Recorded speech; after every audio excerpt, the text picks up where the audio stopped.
morning, everyone. Oh my God, I'm so bright today. What is wrong with me? Jesus.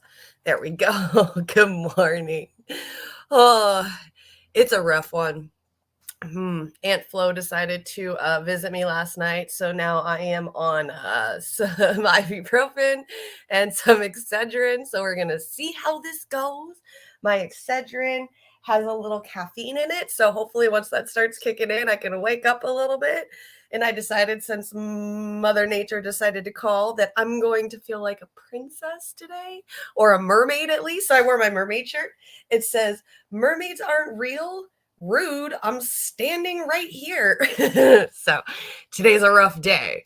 I'll be able to do it though. I think I'll be able to do it as long as I just chill here, hang out. Yeah, Aunt Flo, exactly. Aunt Flo released the Kraken last night. I am brutal today, so it is not fun. But I decided I was trying to find some things to do today. I'm like really running low on things. I got a couple of little, here and there stuff like what's going on with Haiti. I found some interesting things out about Zelensky using green screen, so we're gonna check some of that out. And then this morning, I figured before all that, we might like just check out.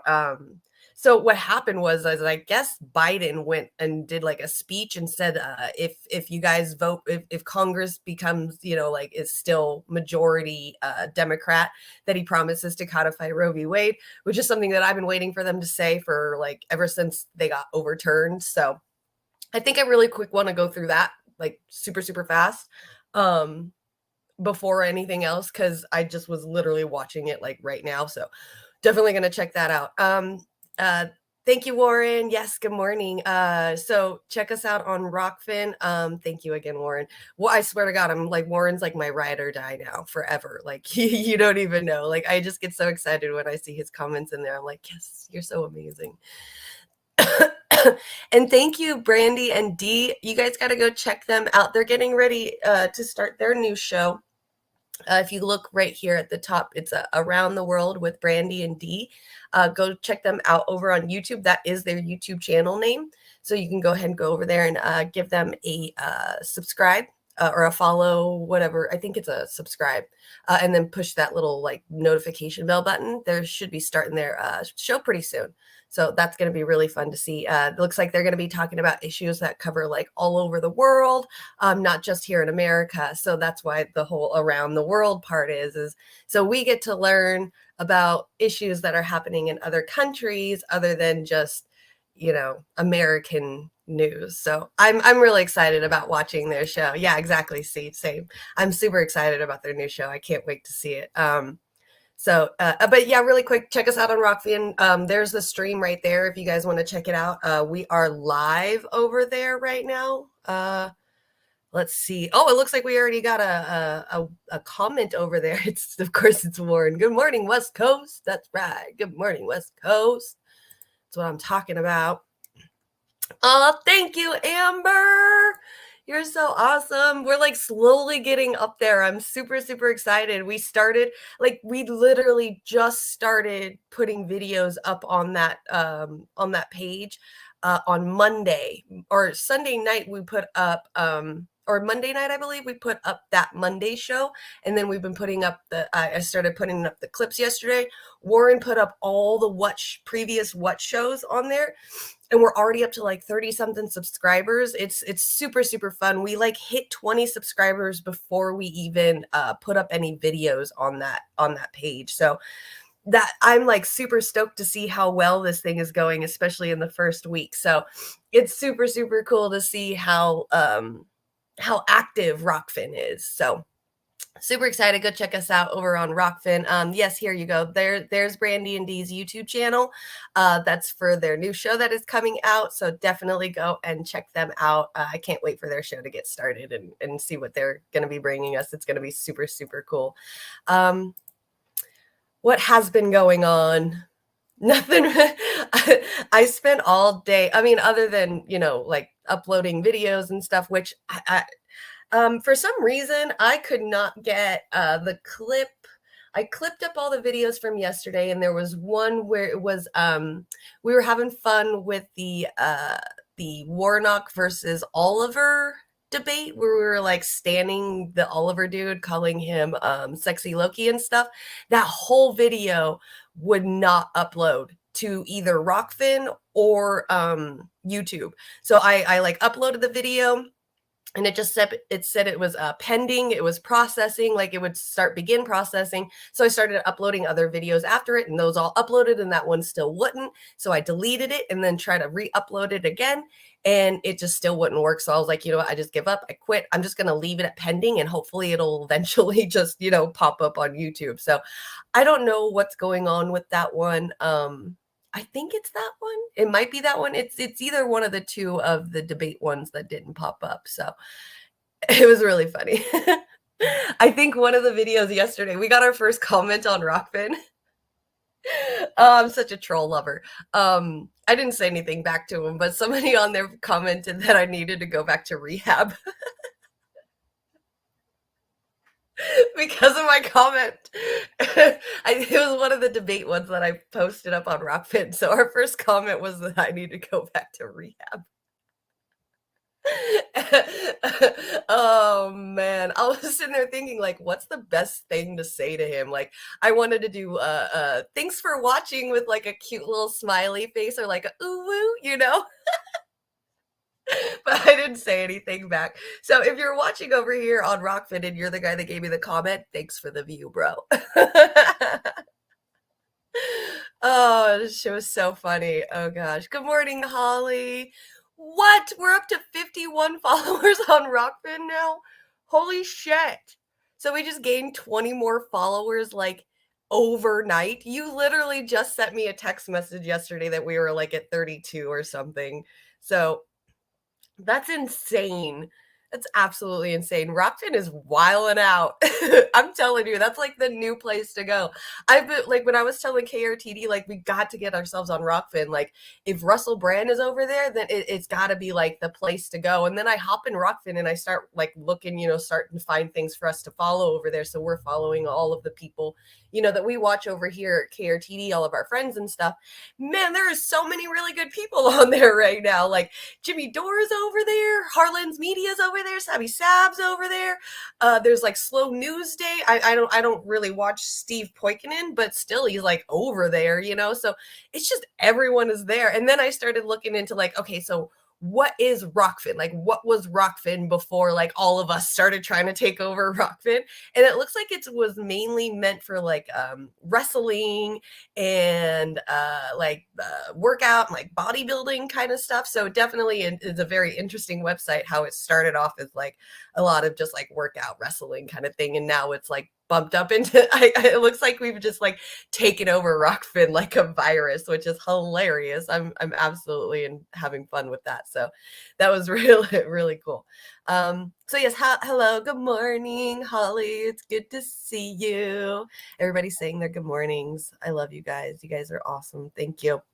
So other than that, my day was, other than uploading videos and getting stressed out over one freaking video yesterday, I played some Fortnite, of course, because yesterday was first day of what they call the Fortnitemares. So it's like the Halloween time of Fortnite, which is like one of my favorite times, next to the Christmas one. I really enjoy Christmas time in Fortnite because they have like a whole month where they just give away free stuff every day in Fortnite in Christmas time. But right now in Halloween, they're getting ready to, like, they're giving away free stuff right now during Halloween time in Fortnite. So I'm like, yeah, let's fucking do this shit. Like, let's start working on this free stuff, because there's some really cool free stuff that they're starting to give away. You just have to earn it in the game. But everything in the game is so much fun. It's such chaos right now. It's absolute chaos in Fortnite. There's just there's zombies that are popping out everywhere. Like last year when I would play Fortnite, it was like my first real time experiencing like real Fortnitemares. And last year it was just when you would get like into certain areas, there would be like these cornfields, and so you'd like walk, you'd run through the cornfields not thinking anything of it, and like all of a sudden a zombie would pop out of the ground. Well, this year they decided to add more than just cornfields. So you could like walk into this house and like literally any object that you can think of in the house, a fucking zombie will pop out. So I'm like walking up to this house, not even thinking anything, trying to loot it, get some more, ammo and stuff like that for the game. And just like everywhere, pow, pow, pow, pow, fucking zombies all over the goddamn place. It was wild. I was like, holy shit, like this is insane. There's just way too many zombies coming out. And then like right in the middle of this house, like and down in the basement, there's like this pentagram with a circle and like candles around it. And I had no idea what it was. I was just like, oh, cool. It's like, some kind of seance thing that they're trying to start up here in Fortnite. So I like get down there and I run across it, like just run over. And I'm like, I'm fucking with your guys' energy, I'm like the bad witch over here. And all of a sudden the fucking star on the ground just starts lighting up. And I'm like, what is going on in here? Like, it's the shit's lighting up right now. And all of a sudden, this like huge boss person comes out and starts shooting us. And I'm like, oh, we gonna die. Like, this is where we're gonna die. Like, we're not gonna die from actual people. We're gonna die from this NPC that's about to fuck us up, which they almost did. Thank God there was 3 of us. And like, it was me, my friend Sally, and my daughter Roxy. And oh my God, it was just like, holy shit, what do we do? And then so another part we were just, after we ended up beating the NPC dude, and his guns were really crappy, which was kind of disappointing, but it was cool to be able to beat him. And then we were just still running around doing other things. And they've added like zombie chickens in there. So like they already have chickens, which is really fun because if you pick up the chicken, you can like bounce really high and like you're like carrying this chicken above your head, kind of like Zelda back in the day with like the, how Link like would carry the chicken. So it kind of like feels like that a little bit. But these ones are really funny because they're zombie chickens and they're like regular chickens, but then they're like purple and, like they look like they're dead. And usually when the chickens are running, they're like just running normally. But these chickens are like, their necks are like, like just cut off like to the side. So it's really, really funny. Like, because I still love the chickens. The chickens are my favorite. I absolutely adore them. I like to pick them up, and if we jump really high, sometimes the chicken will start doing little songs and stuff, and I'll start singing with the chicken. It's my favorite thing to do. But then my daughter didn't like the chickens at all last night. She thought they were ugly and disgusting, and I was like, come here, little baby chickens. I love you. Let me grab them. And I like pick one up, and we started running around and bouncing, and then all of a sudden my daughter behind me would like shoot my chicken, and I'm like, carrying nothing. Oh my God. I'm like, where's my mother chicken? Ah. So I'd have to like secretly, anytime I'd hear a chicken, like, doing its zombie chicken thing. And I'm like, chicken, you gotta run this way. Don't follow me. My kid is going to kill you. My kid just kept killing every goddamn zombie chicken. And I just wanted it to be my friend. That's all I want was a zombie chicken friend. And my kid kept killing them. And it made me really sad. And Sally was just sitting there laughing at us the whole fucking time. I just wanted my chicken to be safe. Poor chickens. See, there's Sally. Poor chickens. I know. That's what we should do. If we play with Sally, if we play with Roxy again today, we should just like find all the chickens that we can find and just carry all of them and just fuck with Roxy the whole time and be like, no, every chicken is our friend and don't let her kill anyone. Like any chicken. It was really funny. I was telling him about the NPC that we ran over last night too. So had the seance thing on the ground and it light up, and then like we had to kill that NPC boss dude, and we were like, holy shit, this is where we go die. It was so freaking funny.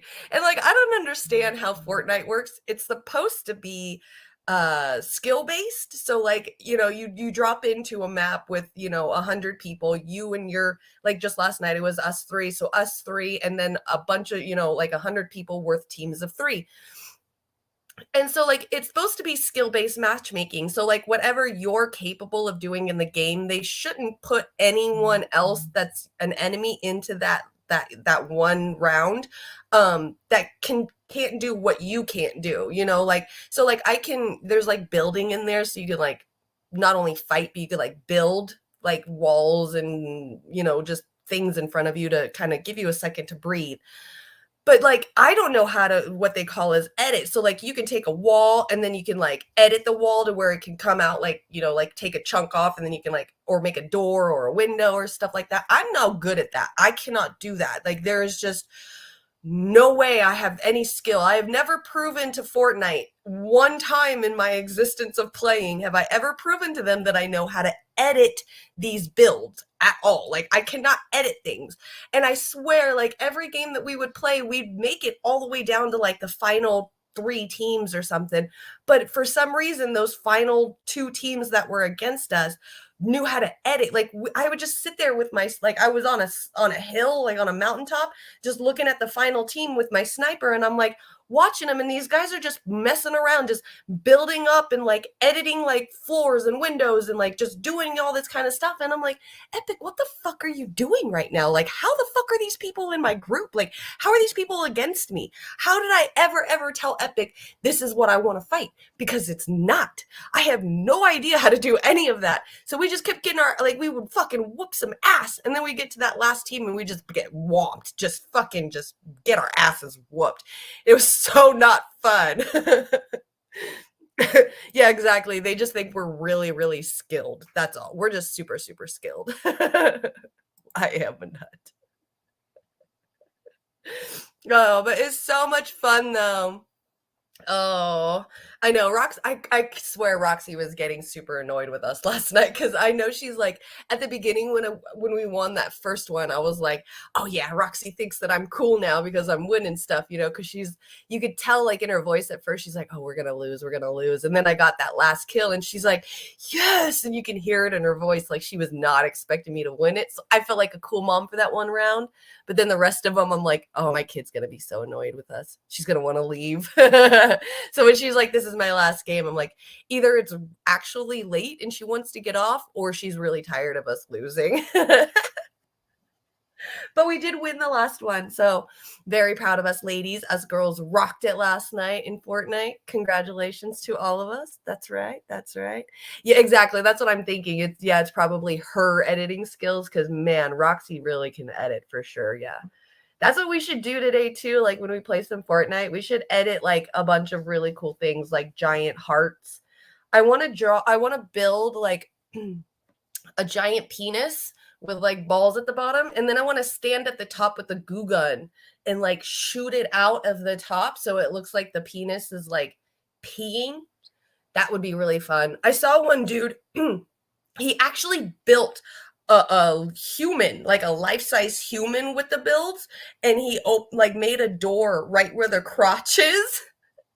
And he opened the door and started shooting the goo gun out out the door, right where his penis part is. I so want to do that. Like people are having way too much fun with that goo gun in there because it shoots yellow, so it looks like it's pee.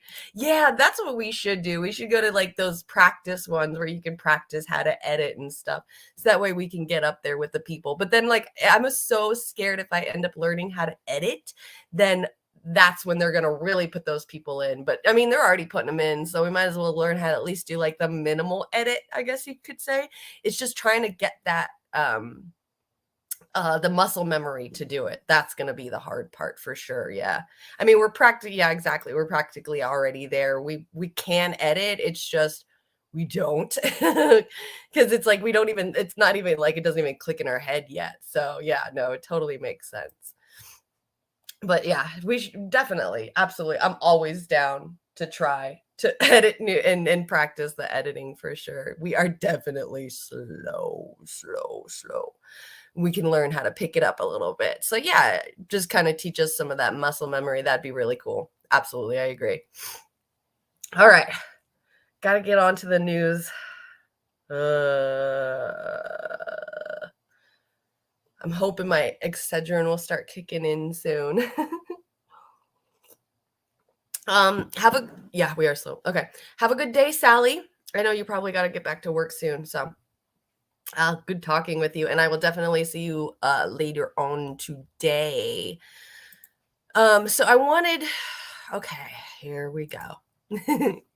Love you, Sally.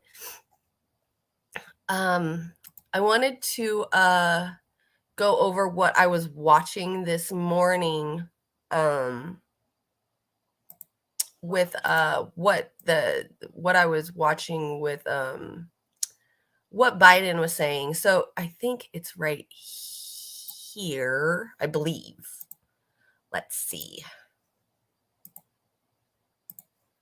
Bring this up. There we go.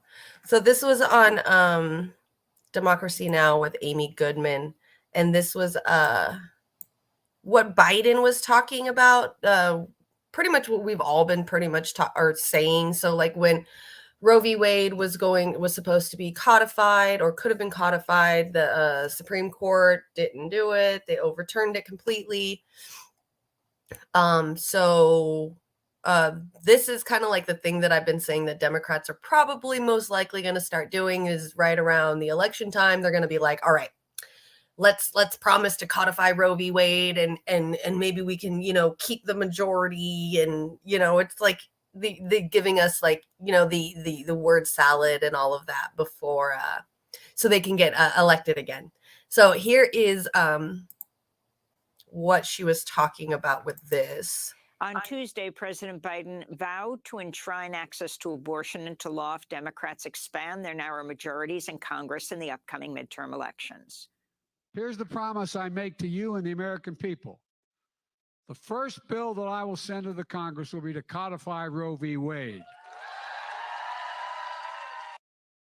Now, I want all of us to remember this. Don't forget this. Because we know what he's doing and what kind of shit he's pulling.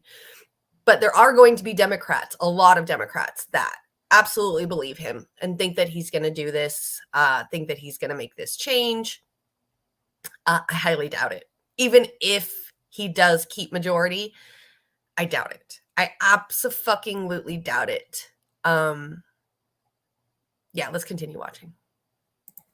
And when Congress passes it, I'll sign it in January, 50 years after Roe was first decided the law of the land. President Biden. Okay, so there he is. He says, if Congress passes it, then I will sign it. So that means it has to pass them first, too. So I don't really see anything happening. I see a lot of word salad, empty promises, just like he normally does. Just like he promised when he was running for president. This guy with the whole Anita Hill and the crime bill, I'm pretty sure he's not going to codify Roe v. Wade. I'm pretty sure he's going to blame it on Congress. Even if they have the majority, there's going to be some people in Congress that are going to stop it, including, the same kind of people that stopped it last time. The Arizona girl, Manchin, whoever else, decides that they're like conservative Democrats, just like they always are always doing. They're always saying that they're going to do something, and then someone stops them that's a Democrat that they're going to be like, oh, well, we can't do it because of this one. Or like that, what was it, that one, there was like a parliamentarian something or other where they're like, oh, well, she says we can't, so we can't. So they're going to absolutely Holly lying Biden is full of it. Like always, I fucking called this. I knew it was going to happen. Man, this kind of shit really makes me wish I had a fucking show back then in June when this shit happened, because man, oh man, I would have loved to have been here and been like, I told you so. I told you so. Because this is some crazy, like, it's not crazy. Like, we totally expected this to happen, and now they're pulling it. They're absolutely pulling this shit.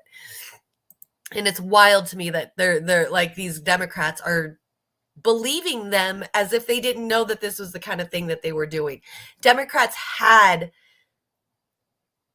a way to make this codified into law back in, before June, and they didn't do it. And now they're going to sit here and pretend like they're promising it's going to happen. Made the remarks yesterday at a Democratic National Committee event in Washington, D.C., as many Democratic candidates hope to harness public outrage over the Supreme Court's overturning of Roe v. Wade. Senator Bernie Sanders has warned Democrats against... You hear that? She said that they'll harness public outrage. That's what they're doing. They're just making people mad so that the way they can vote for the Democrats. They're pulling like the Republican card, the whole fear-mongering bullshit. So, vote for us or else this will never get codified, which we had a chance already. Focusing solely on abortion rights while neglecting to address the economy, health care, and inequality.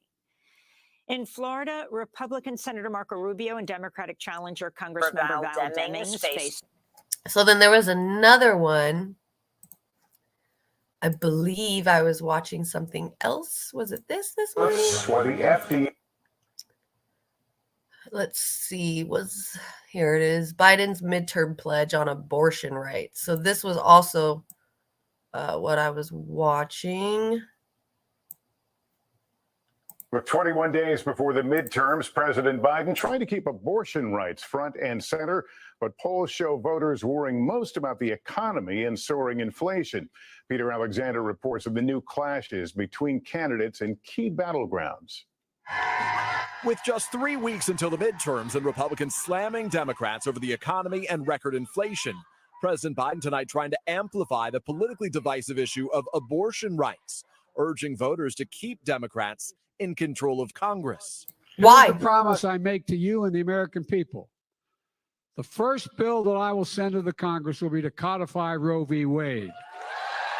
But some Democrats fear the potency of that message may be waning. Tonight, a new poll shows 44% of likely voters cite the economy or inflation as the #1 problem facing the country, while just 5% list abortion as their top issue.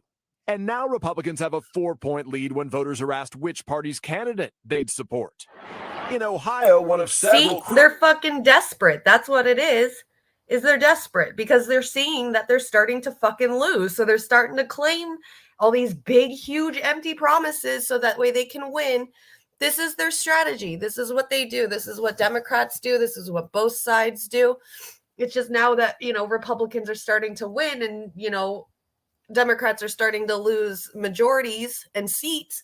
They're like, oh, well, let's promise all this bullshit. But if it's literally rinse and repeat the same things that we've always done. Like I said, if we vote them in, they're not going to do anything. They had time to do things when they had the majority, and they still haven't done anything. Even when Obama had majority, they still didn't do anything.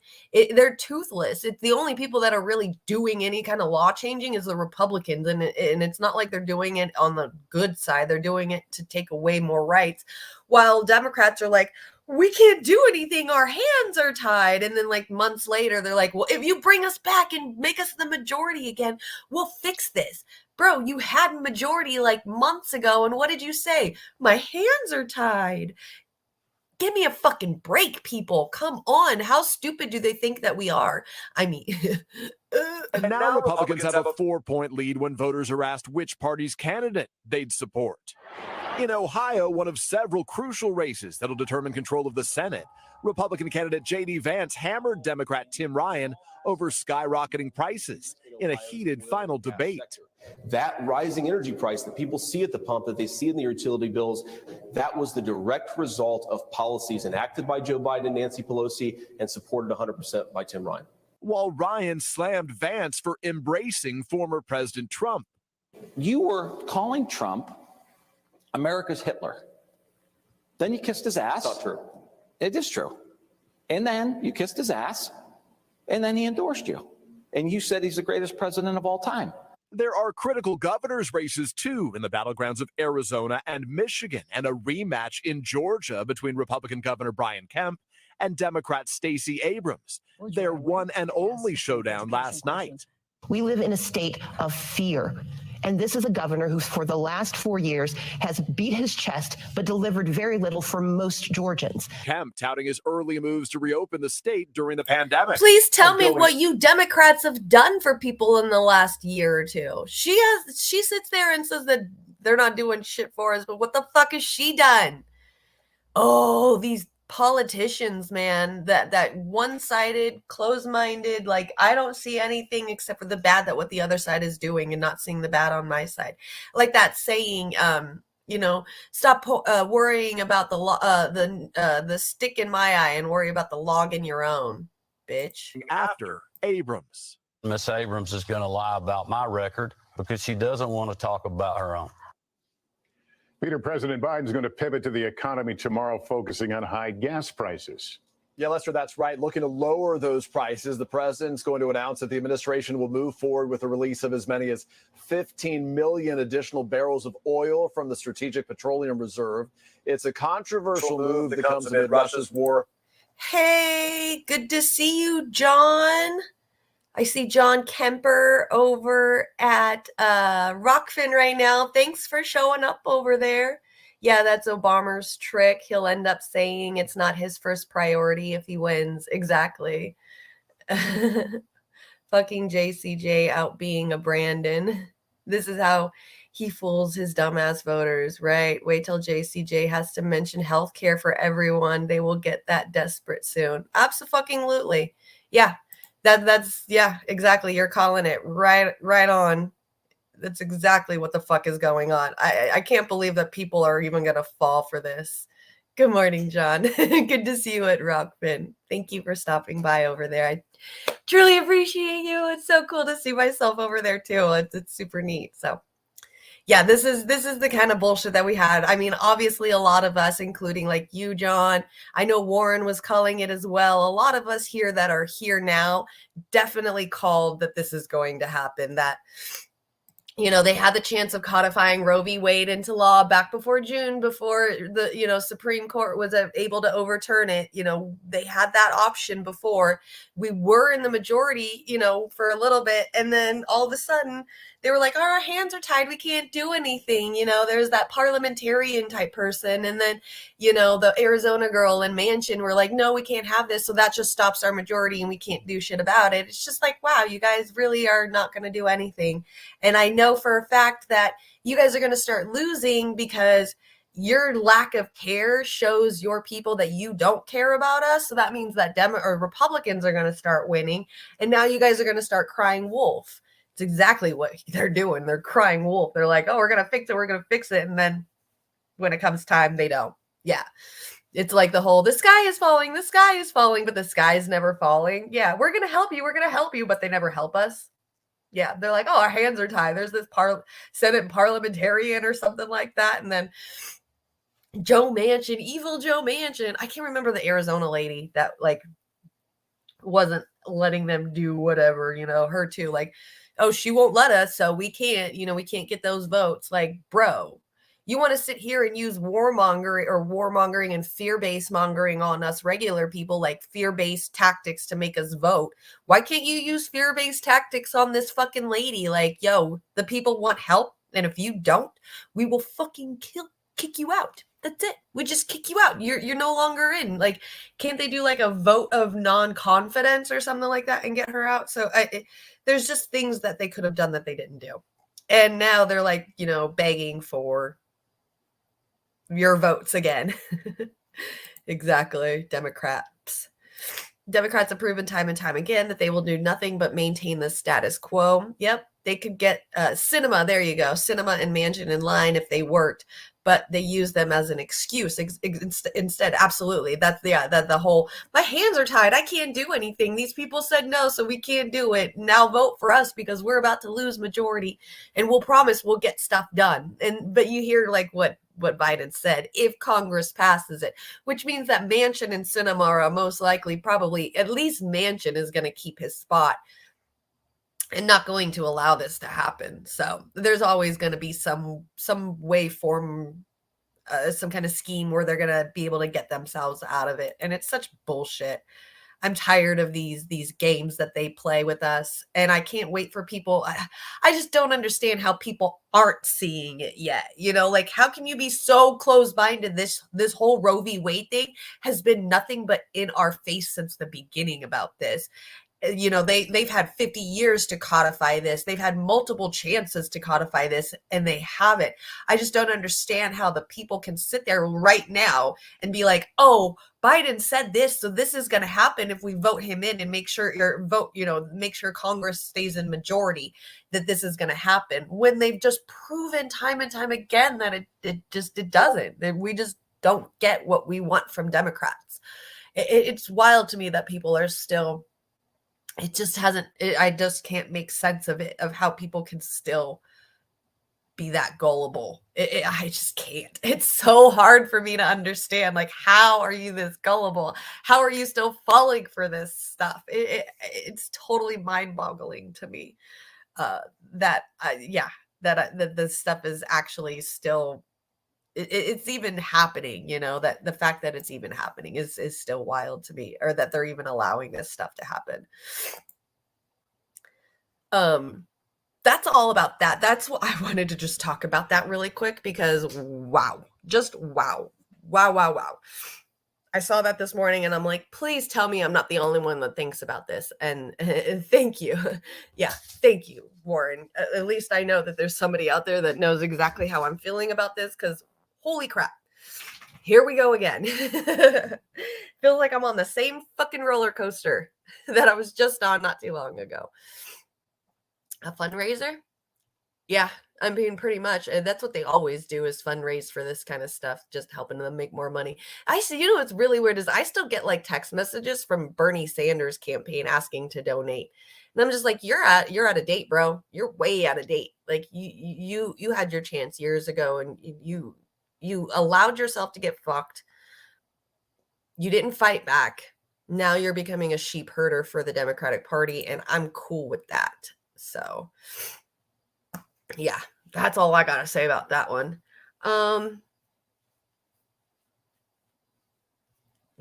Give myself a little pause just in case I decide I want to edit it later. God, my nose is still so bad, and I'm still so sick, and I hate it. I'm tired of being a mouth breather at night. That's my biggest thing. Like, I'm tired of sleeping with my mouth open, because my poor mouth just dries the fuck up. Let's see, what else do we got? Man, some of these. All right, we'll start with this one. So some stuff has been going down in Haiti.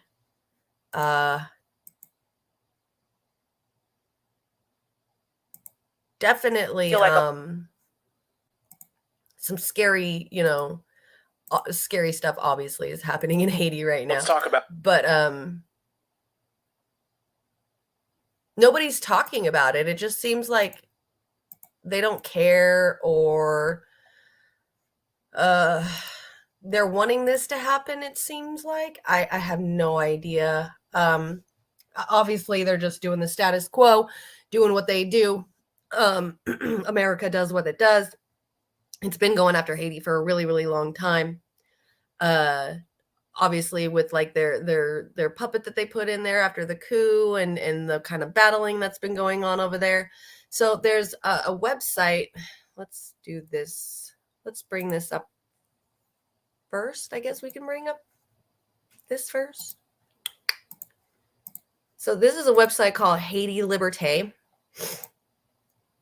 There's a guy that came on Sabi Sab's show, I believe. Yeah, it was Sabi Sab's show. Dan Cohen. He's was talking about this website yesterday as well. So this is kind of like an English translated Haiti website that talks all about Haiti. There's people that are from Haiti that have escaped there, that talks about them and what's going on. They do it all in French. And then it looks like this Dan Cohen guy has a friend that works there as well that translates all this to English, so that way we can understand what's going on. So if you want to actually see like what really is happening over there, in Haiti, check this. I'm going to send it out to you guys everywhere. So that way you guys can check it out as well. HaitiLiberté.com. And here's pretty much all the news that you can think of that when it comes to Haiti. So U.S. tries to bend UN charter to bless illegal, unwanted invasion.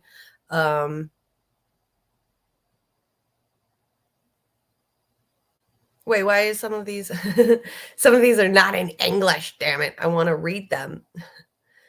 I don't know French too much. I only know a little bit of French.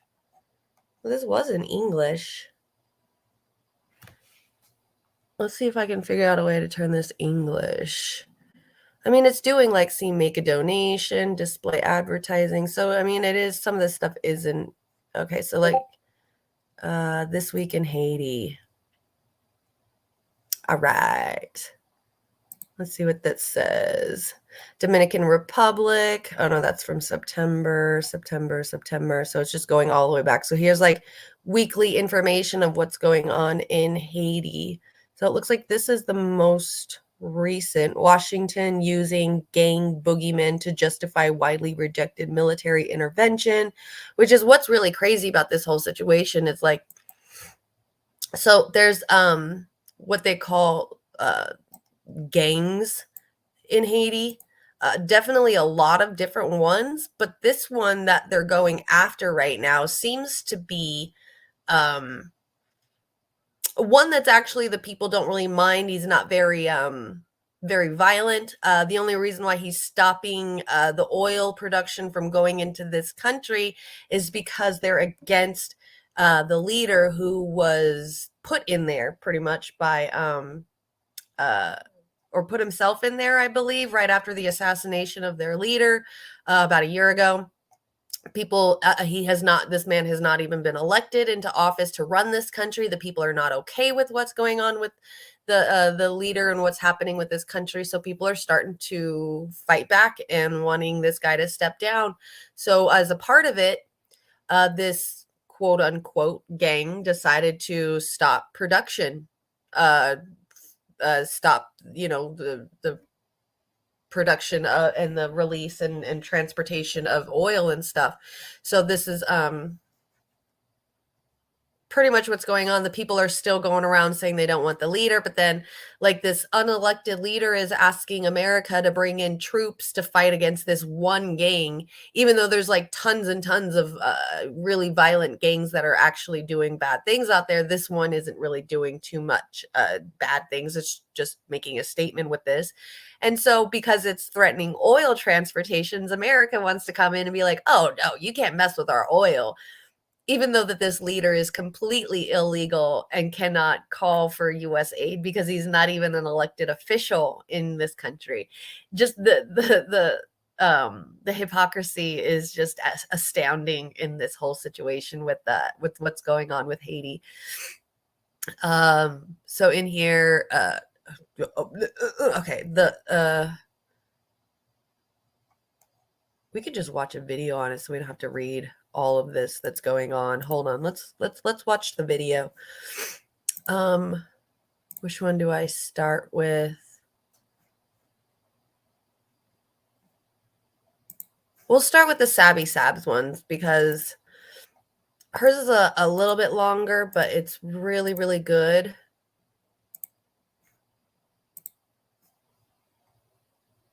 A lot of people just don't know like what's going on over there.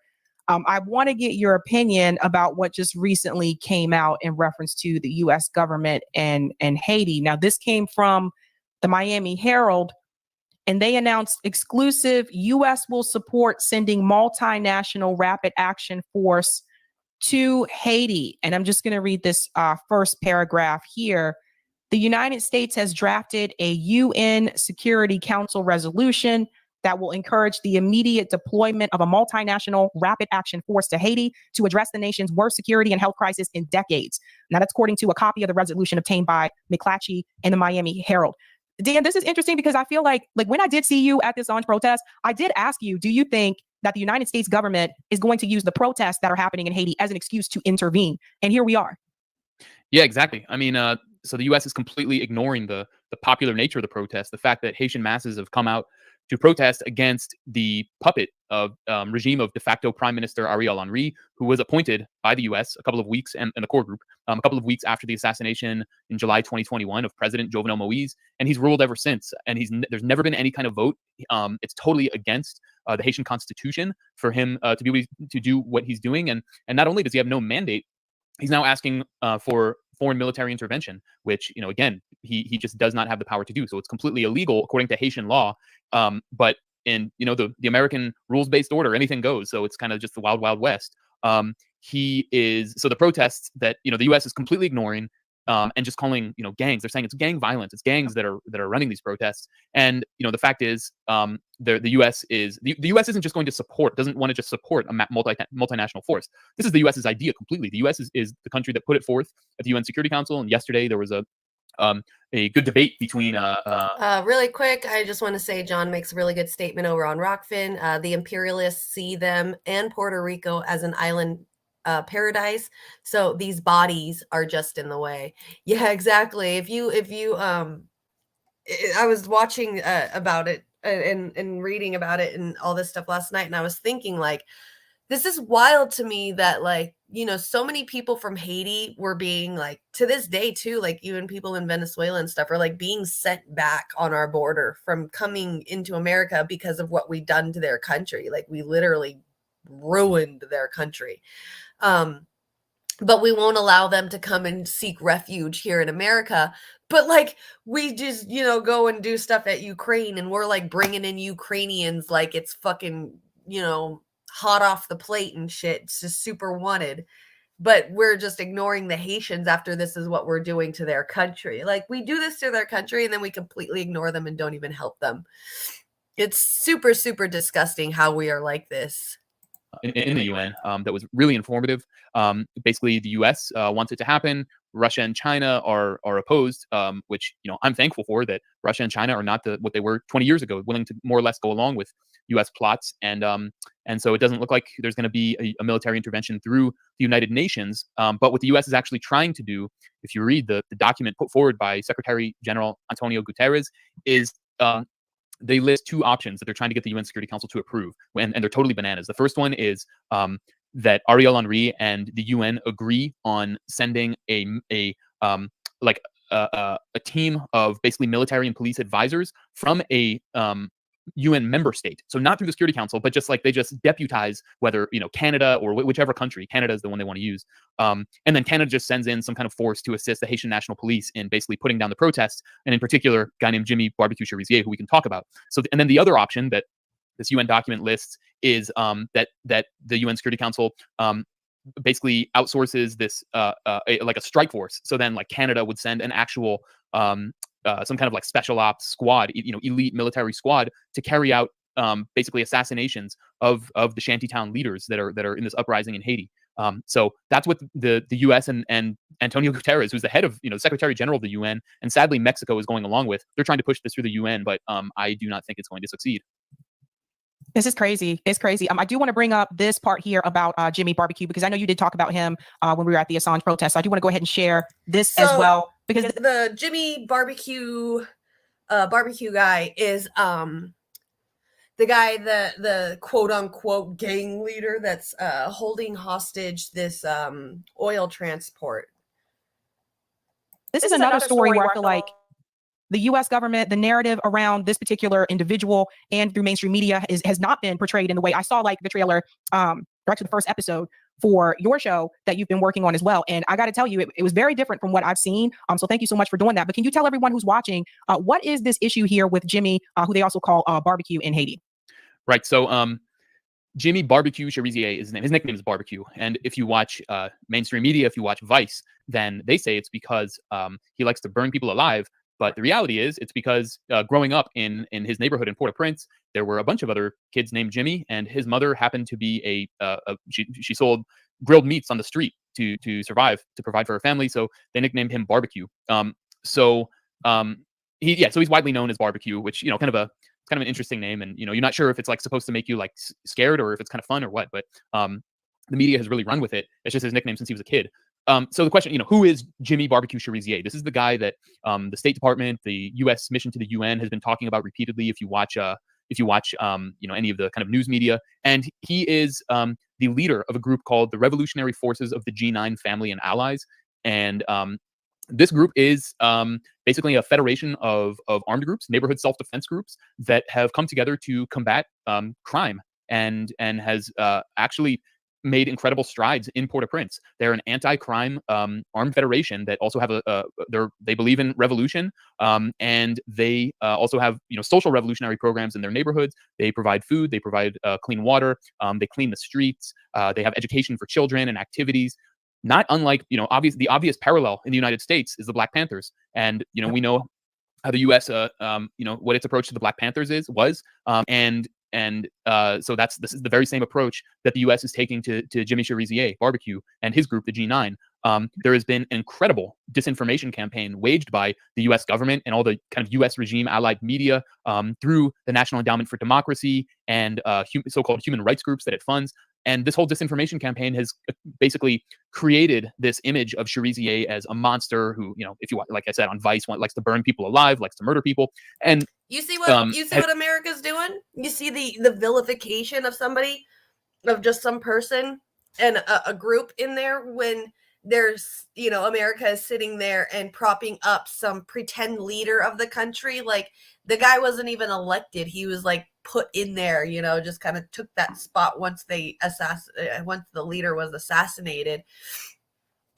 But we sit there and just allow him to do this kind of stuff. Like, we're us Americans are just like, oh, well, let's go help this non-elected leader fight crime, when the people are not wanting this at all, and then they're playing this misinformation game with us. It's so disgusting how we're just dealing and living with this and believing, a lot of people are believing this kind of stuff. I mean, a lot of people don't even know what's going on because nobody's talking about this except for a small group of people. And they say they carried out basically three main massacres, they allege. But I have investigated these. I've spent a sick amount of time reading all of the reports that have been put out by human rights groups and universities, and it all comes back to a U.S. disinformation campaign. There's not a shred of evidence to that proves anything about the allegations that are leveled against him. So to this point, there's been nobody that's really challenged that in U.S. media. And so I'm kind of myself and my co-director of my documentary, Kim Ives, works for Haiti Liberté. He's the English language editor of this Haitian newspaper. He's the one who turned me onto it. So I should say Haiti Liberté has been the only outlet to challenge it, and then I've kind of come along in the last years. I've tested it. This whole disinformation campaign. So Cherizier is the real deal, and he's being targeted by the United States for that very reason. Right. And just to give people an idea, this article is called Incite Crime. So they have him here under Incite Crime. And then in the first paragraph here, it says a criminal federation of 9 of the strongest gangs in Haiti's capital of Port-au-Prince. So this is the narrative that Dan is talking about. One of the things go ahead.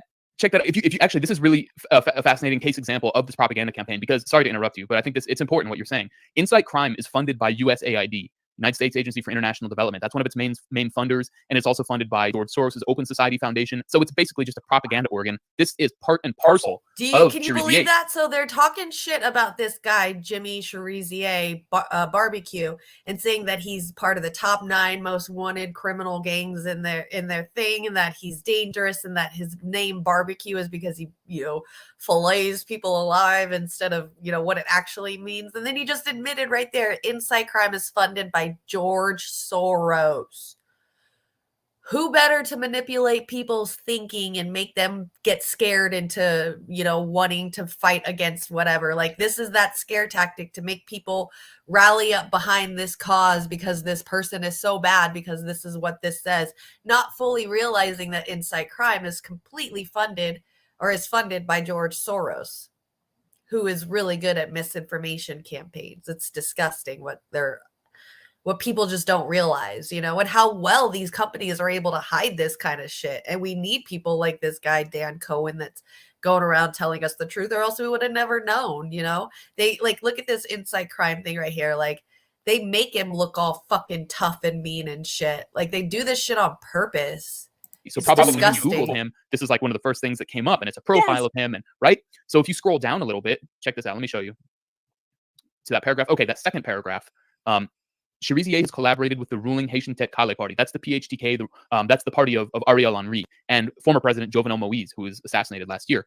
That is a total canard. There is no evidence of that. And that's what the opposition claims, that he's a tool of the government, which is the stupidest thing possible when you start to actually investigate it. It's like the Trump-Russia, conspiracy theory that was, painfully stupid, but promoted by every single, Western media outlet, basically. So it's you had to combat it no matter how asinine. And so that's the charge against him. And then, calling for revolution in June 2021, as if that's some kind of bad thing to have a revolution in Haiti, the most impoverished country in the Western hemisphere that, the U.S. just treats like a little piggy bank to exploit. So, it's just remarkable, the propaganda in this, but I thought that was just a perfect little kind of case in point of what I was talking about. So sorry, I don't want to interrupt you. Go ahead, Sabrina. Oh, no worries. No, see, this is why it's important to know who's funding these outlets. This is why my audience will tell you I'm always talking about the money, follow the money. This is why that's important to know, because literally when I Googled him, this was the first article that appeared. Yeah, exactly. And it's almost impossible to find anything that's like that gives them a fair Man, shake. I gotta give it to Sabs, man. This girl really fucking knows how to give an interview. Like, she is just balling with this shit. I get so impressed by this woman every fucking day every time that I watch her, when I get the chance to. Man, she just is so good with these interviews. She just keeps them so like casual but to the point. She's able to transition from question to question. Even with her interviewees, they even say like what she brings up is really good points. Like, she is just super, super talented, very impressive with the way that she does these things, man. I really give it to her. She is just like amazing and super talented and super smart and holds herself so well. Does such a good job. I absolutely adore her.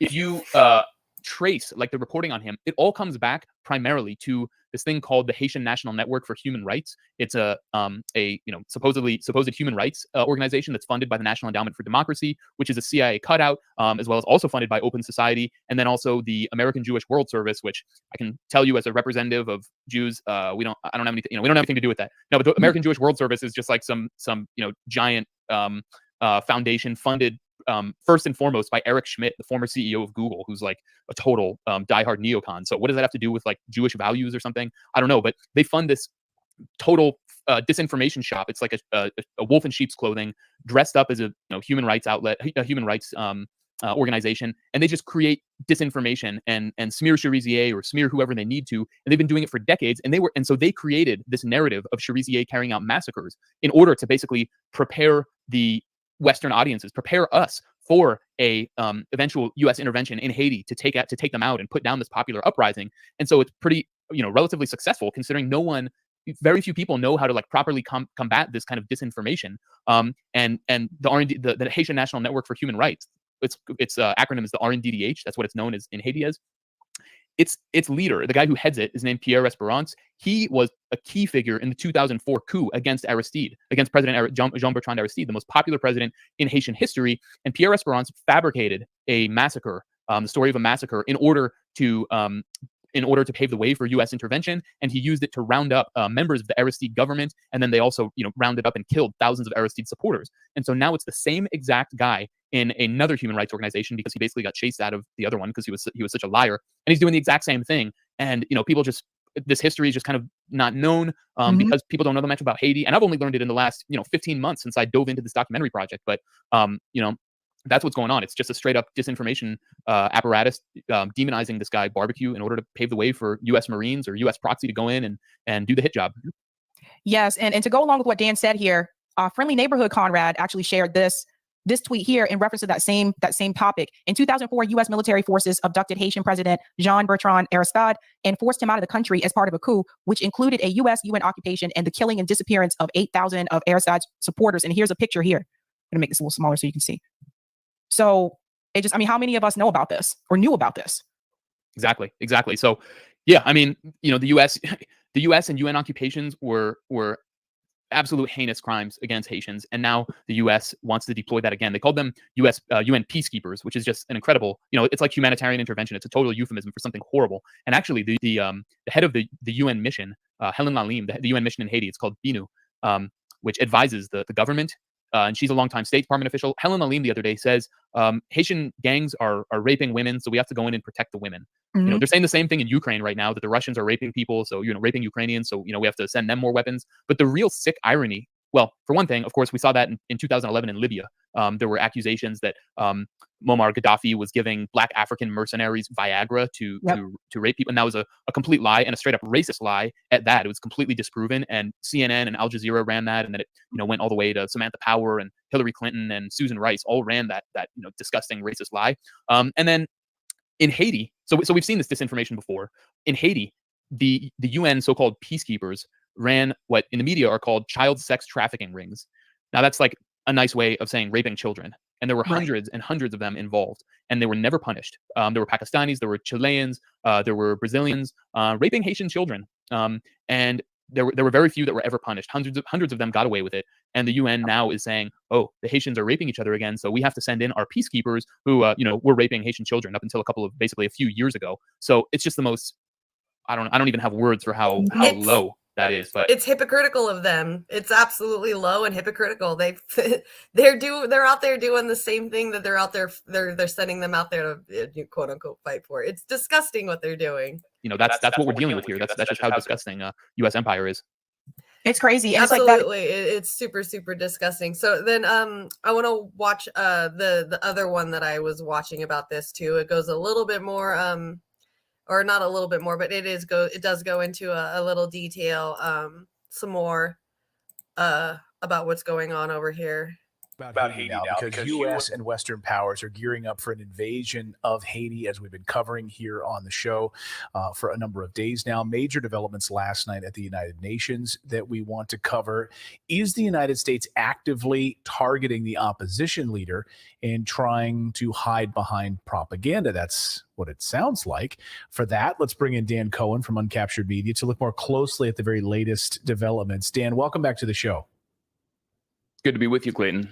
So I want to play some sound from yesterday. This at the United Nations, this from U.S. Ambassador to the UN, Linda Thomas Greenfield. And I want our audience to pay very close attention to it. And then I want to get you to respond, Dan. Take a look. So the draft resolution specifically lists Jimmy Cherizier, also known as Barbecue, as the subject of such sanctions. He is directly responsible for the devastating fuel shortage that is crippling the country. By passing this resolution, we would take concrete actions to hold him and so many other violent criminals to account. So Dan, I don't know if we have to read between the lines, but it sounds like she's specifically talking about targeting Barbecue, going right after him. I mean, this is a targeted attempt at this person's life. Am I wrong? Well, it's very revealing, Clayton, that the United States, not only Linda Thomas Greenfield, but also Brian Nichols, a top State Department official, have repeatedly called for military intervention to take out Barbecue, Jimmy Cherizier, the leader of the G9 family and allies. And they have never mentioned, they don't mention any of the other so-called gangs that are operating in Port-au-Prince or around Haiti. I could point to Ezo of the 5 Seconds gang, the 5 Second gang, who in March 2021 killed several members of the Haitian National Police, wiped out two units from a SWAT team. I could point to the 400 Mauzo, a criminal gang that kidnapped 17 North American missionaries last year and held them ransom and threatened to kill them. There's no talk about any of these actual criminal gangs. There's only talk about the group that fights against them, the anti-crime federation of the G9, led by Jimmy Cherizier. So they are very and that's what I was talking about earlier, is that there's like so many actual gangs there that are doing some bad stuff, and like America's just like, oh well, just let it happen, let the country fucking go to crap. But then like this one gang that's anti-violence and actually wants to be part of and help with the people and is part of the people and is against this leader and what, this unelected leader is doing, then the government's like, oh, these are bad guys and we got to go and fight them and help the country fight them. It's like, we are such fucking bullies. Like, what the fuck are we doing? We literally pick on the wrong people. It's like we're bullies against just, the most defenseless, helpless, vulnerable places that actually need the help, like, an elected fucking leader that really is for the people. But no, as long as they're doing what we want them to do, they're going to keep doing it, and I'm pretty sure it's because they're afraid of what's going to happen if they allow Haiti to go free and do what they want, because Haiti's connected to the Dominican Republic, I believe, or Puerto Rico. I think it's the DR, Dominican Republic. I'm going to have to Google map it. But it's connected, like the island is split in half and it's connected to that. And so they're afraid, like, maybe if that gets free, then like their owned country is next to it's going to get freed. And they don't want that. They want colonization of all of it. I swear I had a dream that we like released and freed all of the colonized islands. It might have been a dream. I'm hoping that I really saw that, but I think it was a dream. If only, right? That would be really nice. I gotta go potty. On assassinating him because he has been holding up the fuel terminal as part of this massive protest movement that has swept Port-au-Prince. Have you talked to the people surrounding him? I mean, is he aware that you've got the United Nations meeting and actively talking about sending in military to take him out, to hold quote unquote dangerous criminals to account? I mean, are they aware of what's coming? Yeah, Jimmy Cherizier is very aware of what's coming. The newspaper Haiti Liberté, run by whose English language editor is my colleague Kim Ives, they interviewed Jimmy Cherizier a couple of days ago and published some words by him where he said, "Yeah, we know what's coming, and if the U.S. decides to trample the soil of Haiti, then we'll have to develop tactics and strategy to be able to respond to that." They know they can't go toe to toe with the United States military or a UN so-called peacekeeper mission, but they have popular support, and so as resistance groups are always essentially outmatched by the occupier, they're able to kind of use their local resources to wage a very effective resistance. We've been talking a lot about the propaganda surrounding not only the war in Ukraine, but certainly this war, what's going to be unfolding here in Haiti. What sort of propaganda are you seeing? I mean, I saw just over the weekend opinion pieces in the Washington Post calling for the U.S. intervention in Haiti. So it seems like the propaganda machine is already working. Ever since the assassination of President Jovenel Moïse on July 7th, 2021, the Washington Post has been the mouthpiece for the establishment in Washington itself that is desperate for military intervention in Haiti. They've published no less than 6 editorial board op-eds calling for military intervention in Haiti, and the most recent one calls the crimes of UN peacekeepers back in the previous occupation, beginning in 2004. They basically dismiss it as an afterthought.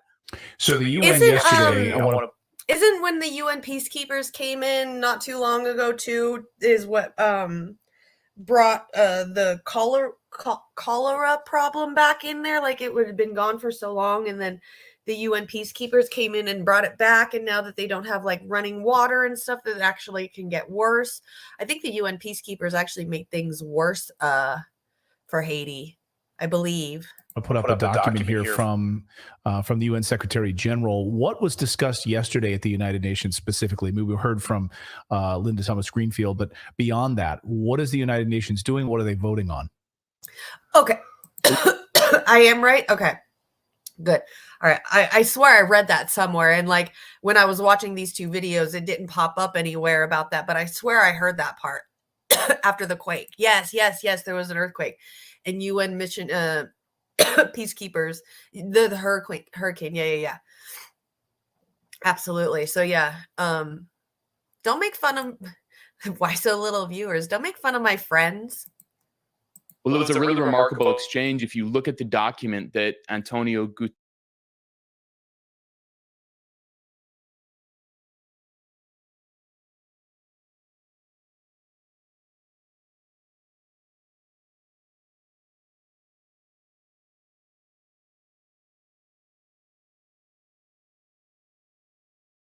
I've been fucking muted this whole time. I like my friends here.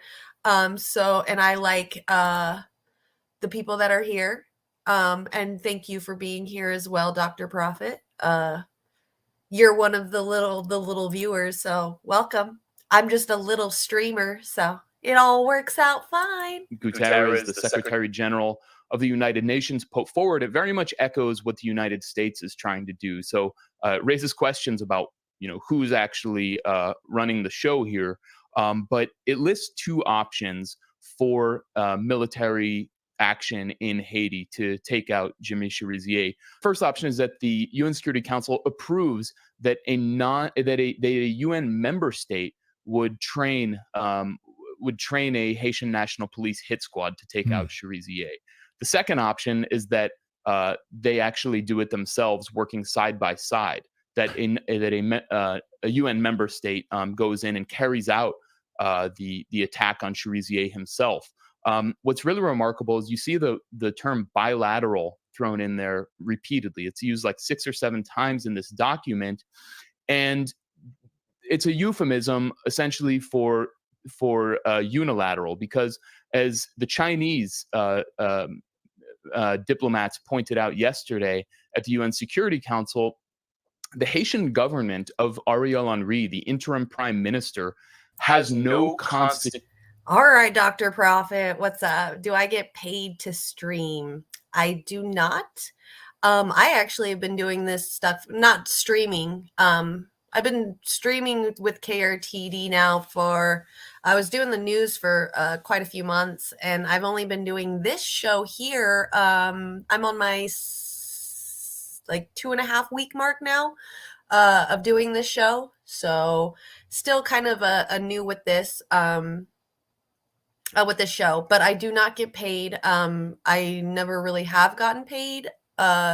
Even before I was streaming, when I was doing graphic designs and video editing for other media companies and volunteer organizations, definitely. No, he's good, Holly. Never got paid. I absolutely enjoy doing this for free. I have no problem, even with any kind of profit or any kind of things that I make here at KRTD with this show. It's definitely straight going back to KRTD itself, because this is Shane's baby, and I have learned to fall in love with Shane's baby, and now it's kind of like become my little, pet project kind of thing too. So I absolutely adore Shane. Shane's one of my favorite, one of the coolest people in the world here. Absolutely adore him, and I adore doing things here for KRTD. So I don't mind doing it for free. I love it. So yeah, that's it. Hi, Miguel. Good to see you, Mr. H. Absolutely awesome to see you. Thank you. Thank you, Dr. Prophet. Yeah, no. Well, if you want to, here, let me do the shameless plug. If you want to leave a subscribe for us, please do. We are working on hitting our mile marker, the 1,000 subscribers, so that way we can hit the monetization part for it. I think we're up to a little over 900 right now. So we're definitely working on it. I'm super, super excited. We're getting up there. If you want to hit the subscribe button and the little notification bell, that way you guys can never miss a show that comes up and see anytime that we post videos. Not just my show, obviously, but we've got modern monetary theory videos that come up throughout the week. And also Joe Evans' show, who is a libertarian. Apparently he is lit when it comes to the Twitch side of things. So definitely go check him out over there. I think if you want to do some kind of a super chat or something, Rockfin allows tips. If you want to go check us out on Rockfin, we are live over there. Thank you, Warren. You're so awesome. Way ahead of me. So that's the stream right there on Rockfin if you want to leave tips. Long time listener, first time caller. That's right. Yes, exactly. We are only 80 away from the monetization. We just need the 1,000 subscribers, and we can absolutely hit that for KRTD. Super exciting. Working on it. So yeah, okay. Let's keep this video going. Institutional backing. His ongoing premiership. He's been in power since just after the assassination of President Moise in July 2021. There's no legal basis for it, so he is legally unable to request military intervention from foreign powers. So you essentially have the U.S. telling its puppet and Ariel Henry to ask for military intervention and then calling it bilateral. It's a total canard. Fortunately, the Chinese and the Russians see right through it.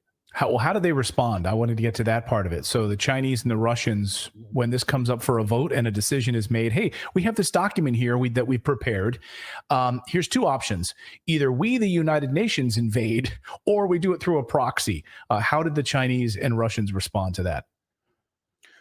Well, the Chinese basically shot down the idea of a military presence, a military operation, because, as they correctly pointed out, the Haitian political parties and the masses who are protesting in the streets are totally against any kind of military intervention. And the Russians said a similar thing. And if you read that, if you go to that website that I was telling you about, the HaitiLiberté.com, you'll read it from the people that are, there and experiencing things. You'll see that they're actually out there protesting against U.S. intervention that we're trying to push right now. And they're wanting the leader to be gone. So even though this, quote unquote gang, this barbecue guy and his people are stopping the oil transportation for the people there, the people are not getting angry and protesting against those guys. They're saying, get rid of this unelected leader and do not bring your troops in. But this unelected leader guy is like, hey, UN, American troops, come and, help us because of this gang is like not letting our oil come through. And US and the UN are like, oh, your oil can't come in there and we can't make a profit off of you guys? We're there, buddy. We're there to help you with mutual aid. When the people are like, we don't fucking want this. We want you guys gone, and we want to fucking be able to elect our own leader in the most democratic way possible. This is crazy how the way that the media just like manipulates and twists things and makes it look like they're, the Haiti wants something that they themselves, if you just go to this, the website and hear from them themselves, that this is not what they want. I mean, there's like interviews of people here in America that are from Haiti, and they just talk about how shitty they're being treated while they're here as well. But then, like I was saying earlier, like we'll take in the Ukrainians and treat them to like, with the best treatment, US treatment ever, while, all that shit is going over there. So yes, Dan Cohen, I've been listening to him all morning about this. Like he seems to be like the guy about Haiti. Like he is the guy. If you want to know about what's going on in Haiti, this is the guy. So for sure. Yeah. I'm just finding out who this guy is. I've heard the name before, but I've never actually listened to him or anything. So definitely know who he is now for sure. Actually, while I keep playing this, I want to follow him on Twitter, most likely. Okay. I'm looking forward to looking to start a new podcast. Would you be interested in being a co-host? Position will be paid with benefits, at least 2 shows. No, thank you. But if you ever like want some guests on your show and you want some like things to talk about, I'm more than welcome to come and hang out and be a guest on your show and all of that stuff. But no, thank you. I'm absolutely 100% happy here at KRTD, and I don't think anything can take that away. But if you ever want to maybe join KRTD, you are more than welcome to. You are more than welcome to do your own show and get your own profit off of your own show. And you can have KRTD, like add KRTD to the people that are to the list of like things that you're streaming to. And then you can, we can help you gain a following and stuff. So if you're interested, yeah, let Holly know, let me know, whatever you want. If you want to, really quick, let me see if I can remove this. So like right here, Image Productions, if you want to get a hold of me on Twitter, that's one of my Twitter accounts, is Image Productions. And if you also, how do I do this? How do I do this? I don't know how to make it smaller, like boxy. Oh, well. Okay, let me add this to the stream. Okay. Yeah, if you want to get a hold of me on the Image Productions one on Twitter, we can definitely hook you up and help you out. If you want to join KRTD, that'd be really cool. And you just add it to your streaming list, and then we'd get you the audience too. So that way you can get yourself a little bit of following. That's what we do here over at KRTD. We kind of help people out. I like to call myself Mary Poppins. So like somebody that needs help, I'll just come in, help them out, and be like, all right, are you good to go? All right, let's see what you can do. And then I'll just step back and let you do your thing. So yeah, if you need any help, just let me know. Definitely willing to help out. All right, let's finish watching this. The horrible track record of UN peacekeepers, so-called peacekeepers in Haiti. So I mean, the U.S. is really kind of running into a wall at the UN so far, though, of course, it's going to look for other ways to do it. But I think what's so remarkable about the U.S. position here is that they want to essentially get the UN Security Council to rubber stamp outsourcing a military operation to take out Cherizier to a member state. So to have Canada or Brazil or some other country do it, and then the UN Security Council has no oversight. Russia and China would be totally sidelined. And, you know, I spoke to right. So Russia and China are not okay with what's going on in Haiti. They're not wanting to allow it to happen. So what's happening is that the America and the United Nations are like, all right, what country can we put in there to help with troops on the ground to fight this, you know, quote unquote threat, which is this barbecue guy. They're wanting to send in Canadian forces, I believe is what he's going to say. So that way that China and Russia would be sidelined and not expect anything, because they're expecting Russian troops to do something. But if Canadian troops go in there and help out instead, it would completely sideline, and they wouldn't be, you know, Russia and China wouldn't be expecting this. So this is the kind of the plan that they're wanting to do to make it look like America's like, we didn't know, we didn't have any part of this. This was just a UN decision. This wasn't us. Don't fight us. Former UN official and international law expert Alfred de Zayas, and he told me that this is completely in contravention of international law. It's a total farce. So hopefully this will not go through, and we won't see troops deployed to Haiti. Well, Dan, you've been doing great work on this, and we really appreciate you joining us once again to bring us the very latest on this UN move into Haiti. And of course, we'll be following the story very closely. Dan, thanks so much. Thanks a lot, Clayton. I love that Andrea in the chat just said, yeah, peace. So yeah, that's what's going on over there. Let's let me bring up the that website again so we can maybe see what's going on over there. So here's that website again. This is it looks like, oh no, this was October 12th. So let's go to the front page. Send me home. There we go. Let's get rid of all these pop-ups. So it says October 19th. You like that Miami Vice looking dude? Wait, which one? Are you talking about the main interviewer guy that was just talking to Dan Cohen? I think he's Clayton Morris on Redacted. And then the lady that's on there with him is Natalie Morris. I believe that's his wife. Miami Vice looking dude. You're great. So it looks like October 19th. This one was released today. U.S. tries to bend UN charter to bless illegal unwanted invasion. Oh yeah, the host.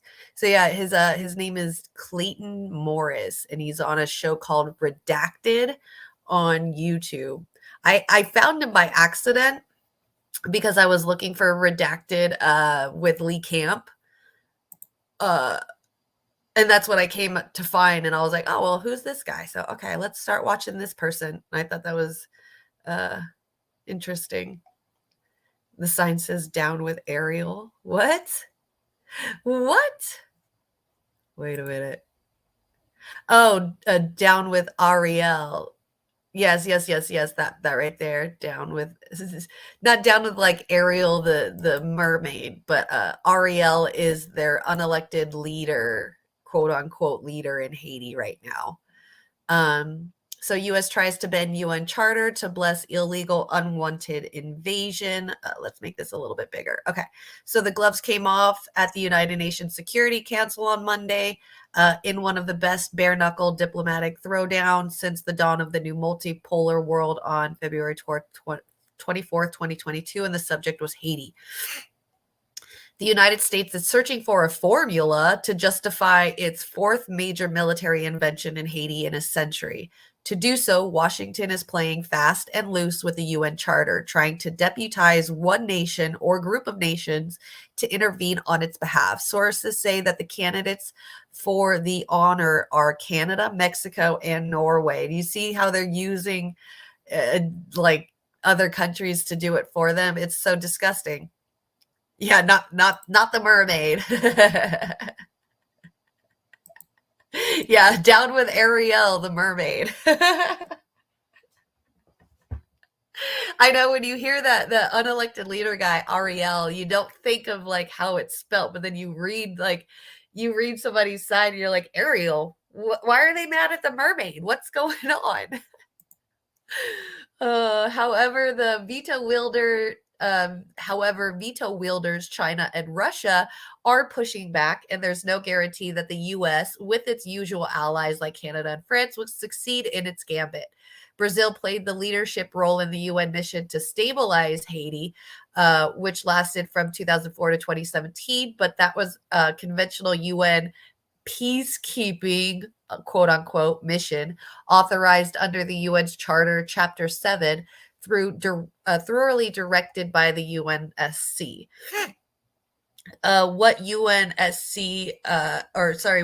Secretary General Antonio Guterres proposed in his October 8th letter to the UNSC was an aberration on two counts. First, like its immediate predecessors, MINUSTA and the UN Mission for Justice Support in Haiti, any new mission would be flagrant violation of Chapter 7, Article 43, which only authorizes the deployment of troops to maintain or restore international peace and security. Haiti's current trouble is solely an internal political struggle, not a conflict between two states. Although Dominican Republican President Luis ludicrously claims that Haitian migrants and refugees crossing into the neighbor country are a threat to its national security. Furthermore, de facto Prime Minister Ariel Henry, I know it's French, but Jesus Christ, Ariel Henry, and his rump cabinet have absolutely no legitimacy or legal standing to invite foreign troops onto sovereign Haitian soil. He is merely a head of government nominated but not sworn in by Haiti's last elected head of state, President Moise, on July 5th, 2021, 2 days before his murder. Henry was shoehorned into power 2 weeks later by the U.S. Dominated core group of ambassadors in Haiti. See, so he was put there. He's a U.S. puppet in Haiti. Boise's term indisputably ended on February 7th, 2022. Most legal experts say 1 year earlier, thus ending any legitimacy that Henry might have led or might have had. Secondly, any Chapter 7 multinational military force deployed is supposed to be fully overseen and controlled by the Security Council. However, Guterres proposes that the UN pass the responsibility for military action to one country or group of countries, a formula which is nowhere in the UN Charter. So what they're doing is illegal as well. The Security Council cannot outsource a military mission. The first UN independent expert on the promotion of democratic and equitable international order appointed by the United Nations Human Rights Council. The Secretary General can say whatever he wants, but has no power. In this case, he is making an unwise proposal. In his letter, Gutierrez proposed that a rapid action force made up of one or several member states acting bilaterally, their emphasis, at the invitation of and in cooperation with the government of Haiti, that could deploy as a matter of urgency to support the Haitian National Police. He suggested two options for how to configure the force. This is about 60 Haitians marching down Brooklyn at Nordstrom Avenue by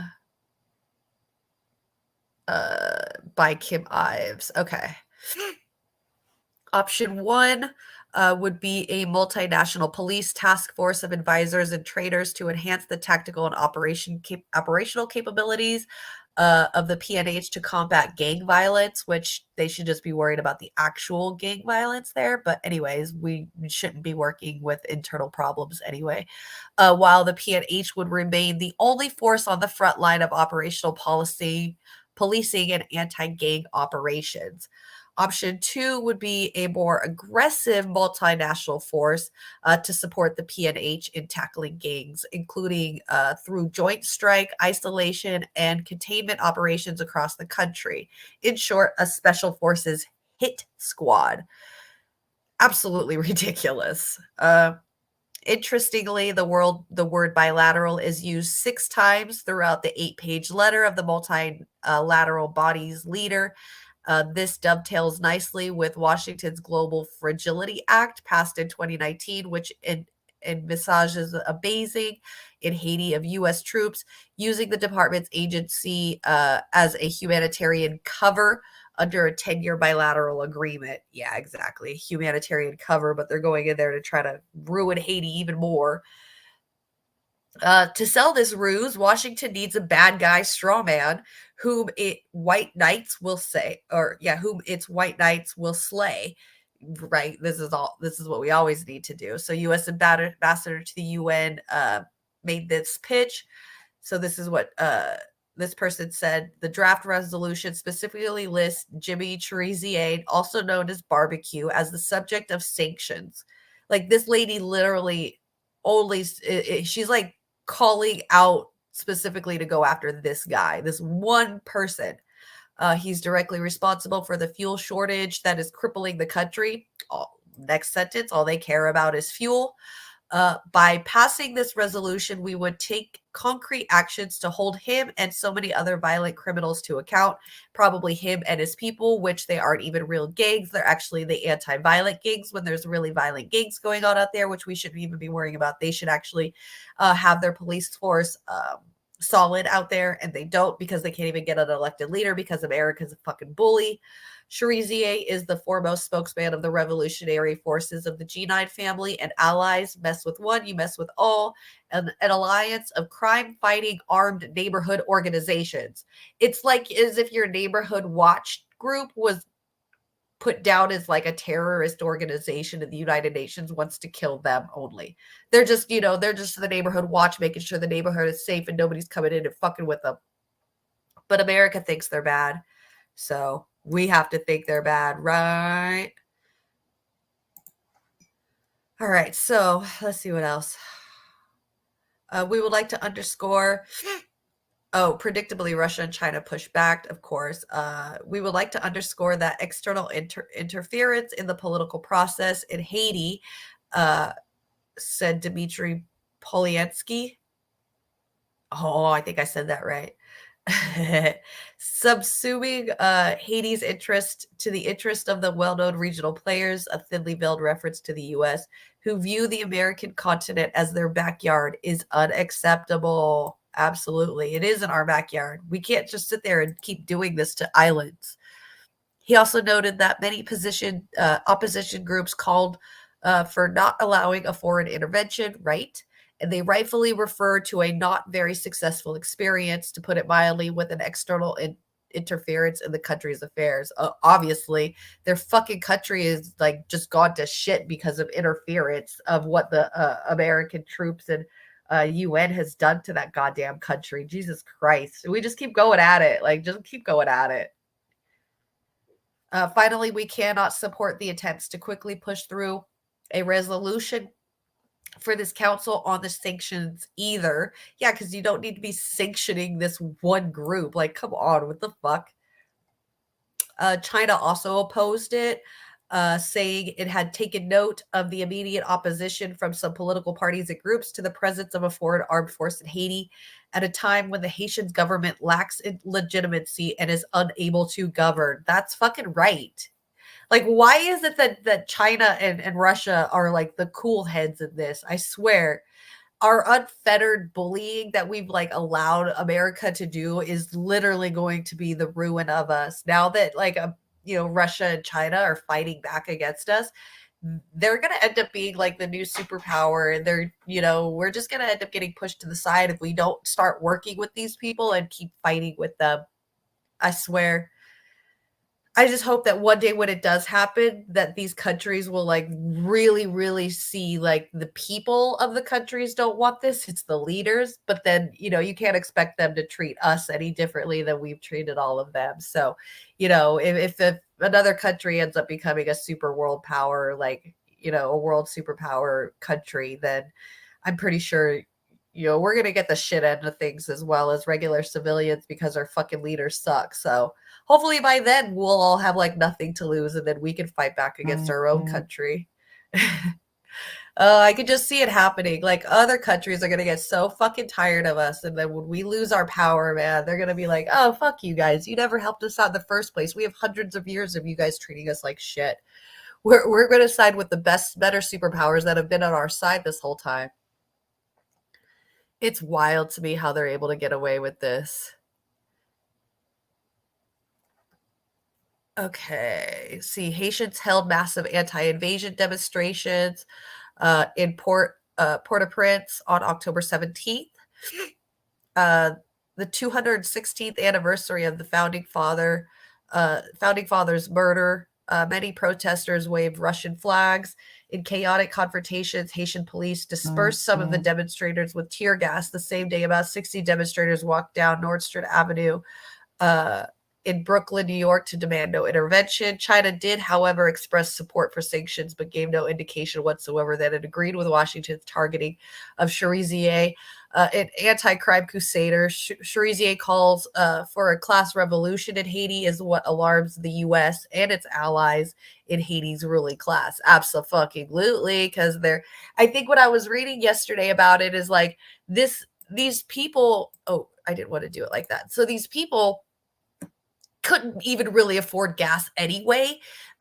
Most of the gas that was going in was for the rich people. And so the poor people, that's why they're not fighting against this stopping of the transportation of oil, is because this barbecue guy is holding off the oil and the rich people aren't able to get a hold of it. Like poor people were barely on the brink now anyway. Like they just can't handle, like they couldn't freaking afford it. So it was mainly for the rich people.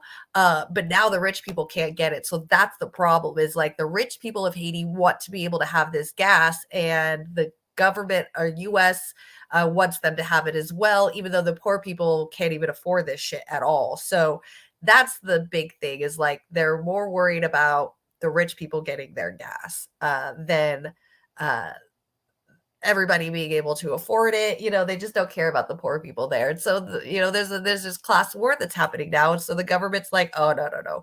We got to help the rich elites win so that way we can keep control of this and do whatever we want to this country. So that's another thing that I read about it as well this weekend.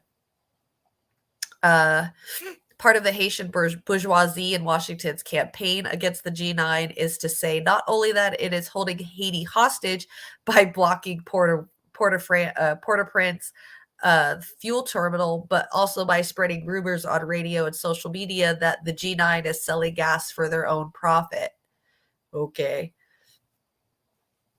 That's wild. That's absolutely wild. It's their attempt to discredit us and fool the masses into thinking that the G9 steals and sells gas. This is Cherizier saying this. It's how they're trying to make the people not trust us, just like when they accused us of receiving $10 million or $81,000 or $348,000 or $162,000 from Ariel. It's just pure defamation. So this is Barbecue talking to them, speaking at a press conference in front of the fuel terminal on October 6th. So the terminal is closed, he said. It's barricaded by huge trenches. We dug and the trenches we dug and empty containers. If one wanted to take the gas, how would one get it out? The huge amount of gas they're talking about, how many receipts would we need to have to get this gas and transport it? They say that we overcame the facility's security guards. Let's hear the testimony of the terminal's security agents. The terminal has 70% of the nation's gas. Such a terminal undoubtedly has cameras. Let them show the footage that proves their accusations against the G9. What is sure, the gas will not leave unless Ariel backs down from his decision to hike the gas price, which is what he's doing, and which they can't afford anyway, and he's wanting to bring it up even more. And returns it to what it was before. As long as he sets it at the IMF price, the gas will not leave. unless he uses imperialism military force to retake the terminal. Right. So he's just wanting the gas to go back down or go down to a reasonable rate so that the people can afford it. You have to remember, if the regular people don't have gas, they can't get to the jobs. That means that they can't have a home and food. They can't go to the grocery store. Their kids can't go to school. They can't go, like, just not, like they were saying, not just, going to jobs, being able to go out and sell their wares, the things that they make, so that way they can have some kind of income. So they're not even able to do it. It's like only the rich people are able to go and do what they still want because they keep raising the prices. So that just looks like to me that they're tired of this shit. This guy's not even elected anyway. Yeah, exactly. When Chinese come, we get help. When the US comes, we get a lecture. Exactly. It is not by chance that every day the U.S. talks about the G9, but the G9 has never kidnapped or raped anyone. We have not blocked Martisan, which for a year and 4 months has cut off the capital from 4 departments. The G9 did not block Croix de Bouquet, but the U.S. target, the beast to be slaughtered, is the G9, because we, like the popular masses, are demanding real change so that the living conditions of people living in the working class neighborhoods improve so that they live decently. Exactly. Like, there's worse gangs out there that are doing really, really bad stuff. This is just like an anti-violence for the people organization that's just pretty much taking things over and doing what they need to do to better the lives of the people that live there. And they're being known as the bad guys. It's crazy. So the foreigners will land. He said, so let them come. However, they will not only face the barbecue, but all the angry people of the ghettos seething in their working class neighborhoods who have nothing to lose and are ready to fight and die for their country. We have threatened the interest of the oligarchs, the wheeler dealers who destroyed our industries. They only buy to sell. They closed the state sugar mill, which had more than 30,000 workers, the cement plant, and the flour mill, and kept the population in misery. Certainly, the interests of imperialism are threatened. Let it happen. When imperialism arrives, we will stand up to fight politically and defend our lives. So that's what Barbecue is saying.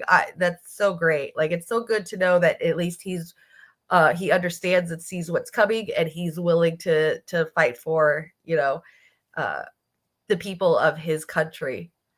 Russia and China may thwart Washington's design in the UN, but the U.S. may then turn either to the Organization of American States or even an impromptu hemispheric coalition, as it did to invade tiny Grenada in 1983. So just keep your eye out for what we're planning on doing over there.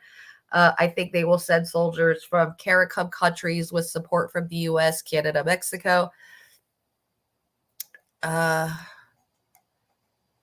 And Dominican Republic. So a Haitian analyst with the Black Alliance for Peace and Black Agenda Report. So that's that. It's really crazy. I hope you guys, good to know that at least we are all listening and reading and understanding what's really going on in Haiti, instead of listening to what America is telling us. You just go to this one website and you're literally going to find out exactly what's going on in Haiti from the Haitians themselves. So this is some really crazy stuff that's going on. Definitely something to keep your eye out for, and just keep a watch. I'm gonna pull this and bring this into the comment section again. That way you guys have it and want to keep it on your computers. Put it up as a shortcut so that way you can keep your eye out on what's going on in Haiti. I definitely recommend this website. It is really good so far. Good morning, Yona. Jimmy Barbecue Cherizier is merely another CIA-backed and armed thug leader, much like Dr. Ariel Henry. Okay, good to know. Neither Cherizier nor Dr. Henry speak for the majority of the Haitians. It seems like this Cherizier guy is doing pretty good about, at least he's doing something. Like he's, I don't want to repeat myself. I'm so tired, you guys. I'm like exhausted today. I don't know what's wrong with me. But it looks like he's just holding the oil for being able to get into there. It's not like the people can it looks like what they're doing is their own thing. They're doing like this class war with the oil. The people can't afford it anyway. So they're going to stop everybody, even the rich, from being able to get oil into the country. But the people themselves are fighting against this fake leader, don't want him to be there. He's definitely unelected, obviously not legitimate. And they don't want the US intervention. And that's what the people are doing. So check out this website for sure. At least just come in here and see what these people are having to say, because there's definitely some really good writers in here. It looks like it's just written by a lot of people that are from Haiti, maybe some people that escaped Haiti. And then this person goes in and does all the translation in English for them, because a lot of this is in French. So that's that. That was a lot and a lot of reading. But very interesting. Go check out Sabby. She interviewed Dan Cohen, and also Redacted interviewed Dan Cohen on what's going on over there with all of that information. So the next thing I want to talk about. Story. Okay, so of course it's redacted again.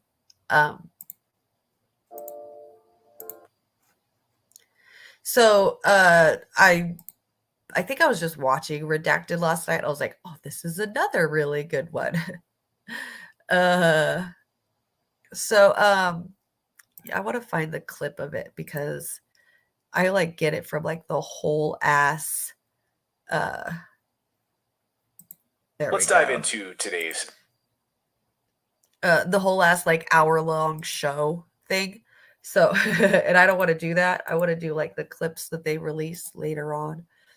So recently, let's see. How does Cherizier and his select thugs get access to all those U.S. arms? Mind boggles. Vast majority of Haitians are poor and protesting in the streets, unarmed, wearing rags. Right, yeah. No, that makes sense. Something to look into for sure. Absolutely. Yeah, you're doing a show with Glory this Friday. You guys are going to talk about Haiti. Yes. You guys go check out Yoda.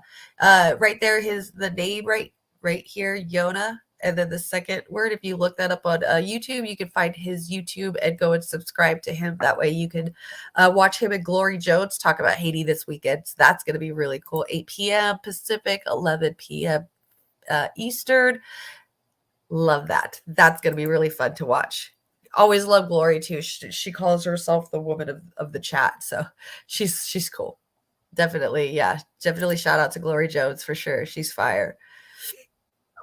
So there's this thing I've been hearing about is the whole so what I've been hearing about is this whole like Zelensky being in front of green screens and pretending like he's in these places, and like the propaganda that's being used against or the propaganda that's being used to make Ukraine look different and worse than what it actually is, and just the absolute, like, I don't know, just the propaganda. It's absolute propaganda that they're using to manipulate us and to make us think that there's something worse than, what's really going on. Why are you going full screen, you fucking weirdo? What if I do that? Will you go full screen on me again? Why do you do that? Why do you do full screen like that? Just push it out on the internet now. right, and and it reaches Like it's wanting to full screen the whole fucking thing. All right, hold on. Oh, okay, never mind. It's because I was using the wrong one. Story. Okay, that's the one I want, not that one. I want that one. Okay, so here is Redacted talking about the propaganda war. and Zelensky and the green Out on the screen internet stuff. now. Right. There we go. And it reaches Let's far not and give wide. old governments any bones by saying they didn't do this much propaganda. They just had fewer opportunities. If they had a dial-up modem, they would have absolutely been probably trying to propagate as much propaganda as possible. But right now, we are all being played like an absolute fiddle by NATO. We are being like we are NATO's fiddle right now. The ultimate wag the dog moment. We'll have more on that in a moment. But first, something happened in November and December of last year that almost no one paid attention to. And you'd be forgiven. It was right around the holidays, and we were dealing with COVID, and people were dealing with all sorts of family stuff. So they weren't paying attention to what you see on your screen right here, which was Operation Polaris 21. NATO forces from Greece, Italy, Spain, the United Kingdom, and the United States launched maritime exercises, including combat aircraft, surface-to-air defenses, and it lasted for weeks. It was a big show of force, and it was all meant to test certain things. They then, almost exactly at the very same date as Polaris was winding down at the beginning of December 2021, you had this, Ukrainian President Vladimir Zelensky announcing the intent to retake Crimea. And then, of course, it starts moving forces to start doing that. Seems really strange. It seems like it's coordinated, right? I mean, if you're a conspiracy theorist, you'd say, wow, how does that happen? NATO runs all of these big exercises, and then all of a sudden Zelensky wants to move troops towards Crimea. Not all of a sudden. Earlier in that year, he had ordered drone strikes on Crimea, according to certain NATO Even as early as August of that year, he was already talking about it. But this is when forces started to move right around the time of this NATO exercise. Well, all of a sudden, I guess, in terms of like internet collective consciousness, but right? Not so all of a sudden. So NATO and Ukraine, they were suddenly, I guess. Wait, you know who this guy is? Yeah, the Clayton Morris dude. Warren was talking about him earlier. Where did he say? Where is it? Oh, he said, this is, he said, I like that Miami Vice looking dude. That's this guy right here. Supposedly he looks like Miami Vice. No, I didn't know that. Clayton Morris lost in court repeatedly to investors he defrauded while he was a Fox News contributor. Now he's slumming it on YouTube with the rest of us. Yeah. No, that's crazy. I had no idea. I'm just learning about this guy too. Like I was saying earlier, I looked up Redacted on YouTube because I was trying to find Lee Camp stuff to see if Lee Camp was coming out with anything new. So that way I could kind of, source him on here, and that way we can watch some of his stuff on here, because I really enjoy news being told in a very facetious and comedic way. I tend to soak up the information a lot better that way.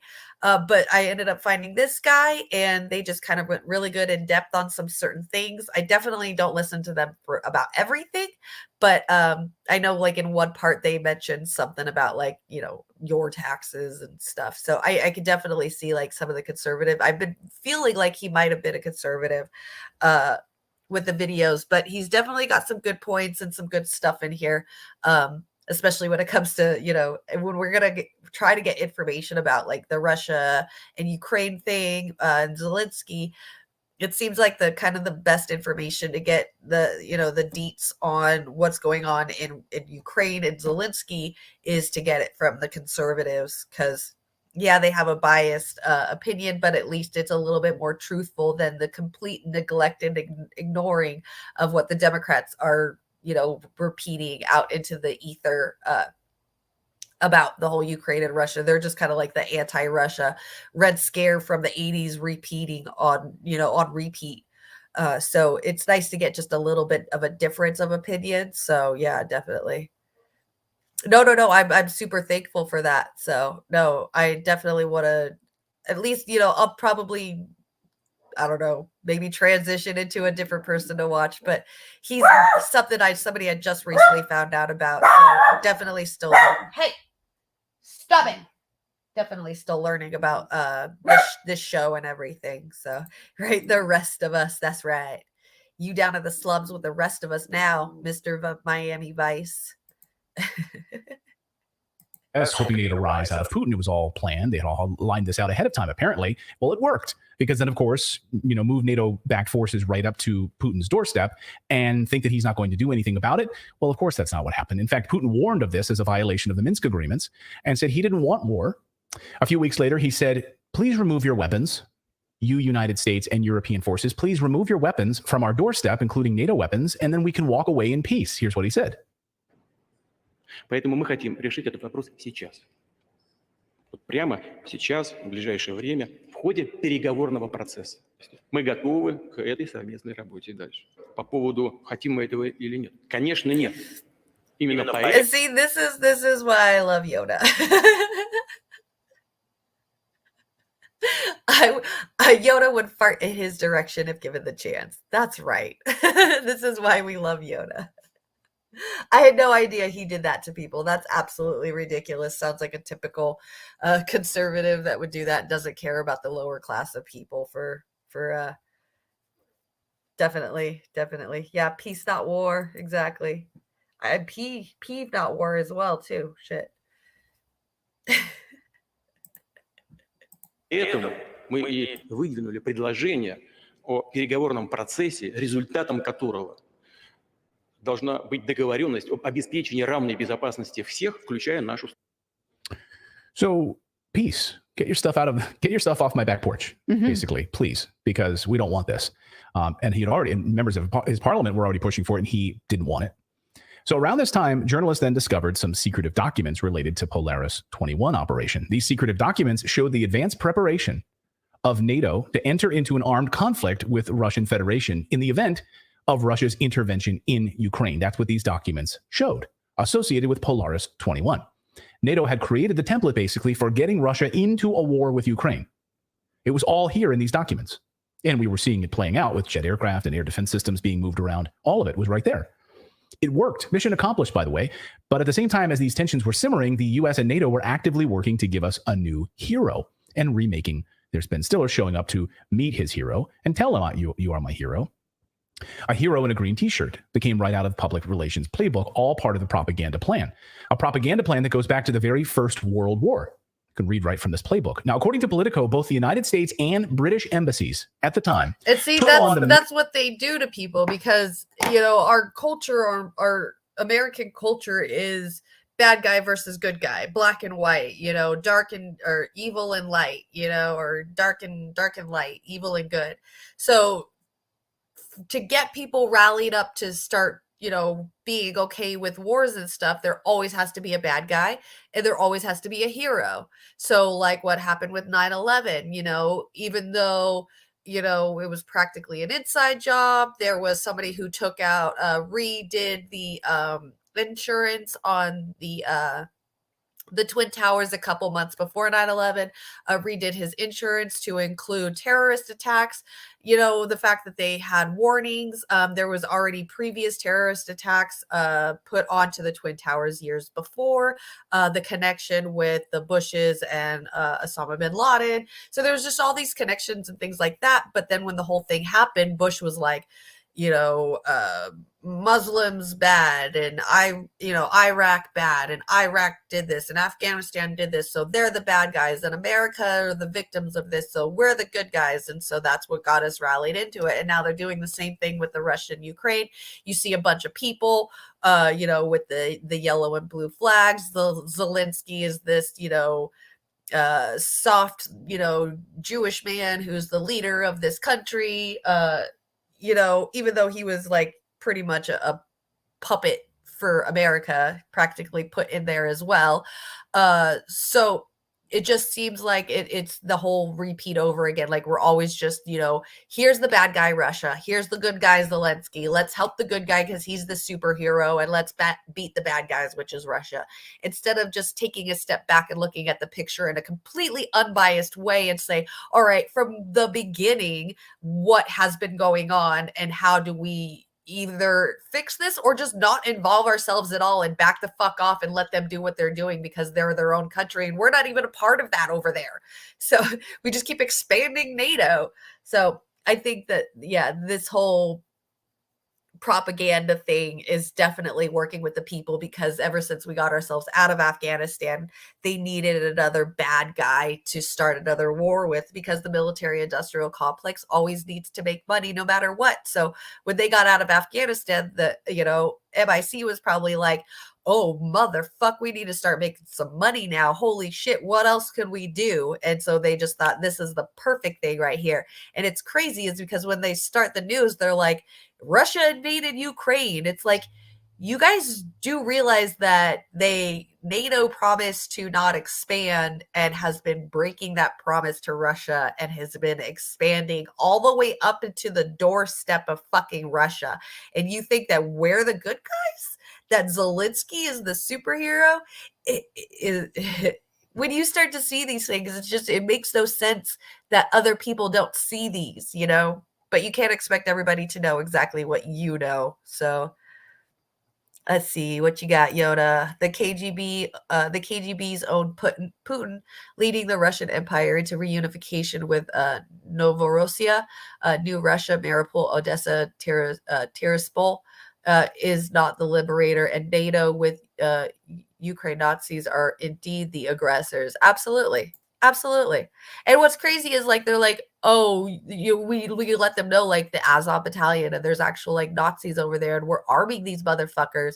And like people like Kyle Kalitsky will be like, it's a small section. It's a small section of the called the Azov battalions. They're fucking Nazis. We should not be arming Nazis. Like, are you kidding me? Did we arm Germany? Oh wait, sorry. I think we could did. So you know, it's just we don't care. We have Nazis out here too, and we're not doing anything about them. I mean, literally, like it's skinheads and racists could go out of the streets of Washington Capitol and say Jews will not replace us and not have a fucking problem with law enforcement. Law enforcement will just be there with their guns, making sure that the anti-protesters aren't doing anything, and then they'll pepper spray the anti-protesters. So yeah, our country loves us some Nazis. Definitely never going to get away from it. There's still sundown towns in America. So yeah, it's never going to go away. We're just always going to have a fucking Nazi problem and a skinhead and a racist problem. And we're always going to support other people as long as they're white. We don't care. That's what America does. Help the white man. Meanwhile, the Biden family is eyeballs deep in corruption in Ukraine and the evidence abounds. Exactly. The U.S. is not peace, nor is Russian missiles. Peace is no more fighting. Exactly. Let's just fucking end all of it because either way, our military industrial complex and Russia are all making money off of it. It's all just a money making scheme. There's somebody up there. There's some people up there at the top that are fucking profiting off of this and they're just eating it up. Loving every second of it. Media outreach for Vladimir Zelensky himself. They were handling this, fielding phone calls and placing media appearances. This all from the United States and British embassies and PR companies in both America and the United Kingdom, we later learned, according to Politico. Must be nice. The U.S. and British, like your tax dollars, going to make sure that the public image of Vladimir Zelensky is being upheld. And his media appearances Maybe they're just working on a movie. Something about Zelensky. That's why Ben Stiller showed up, it seems. Franks and beans. There you go. I want to play you in a movie. That's why, I want to see where do you get your green t-shirts? It wouldn't be terrible casting. No, I think he'd be spot on. Yeah. Like I think he would, if they, to me, if they made a satire of it, like, Tropic Thunder or something. Yeah. But no, could you imagine like that?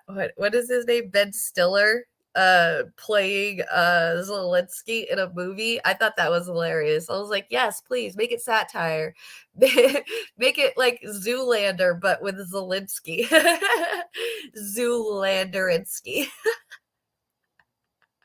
Oh, I would die to see that. That shit would be hilarious. It's bizarre that in response to obvious American imperialism, some are drawn to label Putin as the peaceful. Of course he's not. Putin is definitely not peaceful at all either. I definitely, most of my 20s, I was around a lot of Russians, being an exotic dancer for 10 years.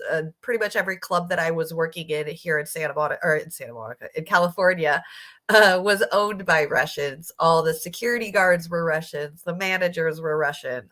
So most of the people that I worked with, their names were Roman, Igor, were names like that, the Russian names. So I know like these guys, you just don't fuck with them, like they are very calm. They're very, they're the kind of like the manly men that you think of, but they're very reserved, but don't fuck with them either. Like, cause like we always used to say back in the day in the stripping business, like, the Russian guys, they're absolutely, I would love them. I love, all of them. They're great people that I work with. Just never piss them off because you never know, you could be buried out in the middle of the desert someday. I used to bug them all the time. time. I'm like, you guys, if you end up shooting me one day, I'm totally going to understand, because, you know, the way I talk to you, like I would call them like, my Russian killers or my Russian mafia. And I used to ask like Roman, our security guard, I'm like, so you work for the Russian mafia, right? And like they would teach me words and stuff. Like they taught me suka, which is like a derogatory word. It means bitch in Russian. So I'd be like, so what's up, suka? You in the Russian mafia? So I'd always tell them, like, you know, if I ended up like in the middle of the desert dead somewhere, I totally understand because of the way that I talk to you guys. So yeah, the Russians, like I said, Russians, you know, they're very calm, they're very reserved, they're very quiet. Just don't fuck with them, because they're serious. They're people of their words. If they say they're gonna do something, they're gonna fucking do it. That's the Russian culture. So understanding Russians as much as I do, because I've worked with them for so long, I can understand the seriousness of what Putin is doing too. He's definitely aggressor. He's definitely not going to sit there and take it up the ass. He's definitely going to fight back for sure. So yeah, Zelensky. That would be so much fun.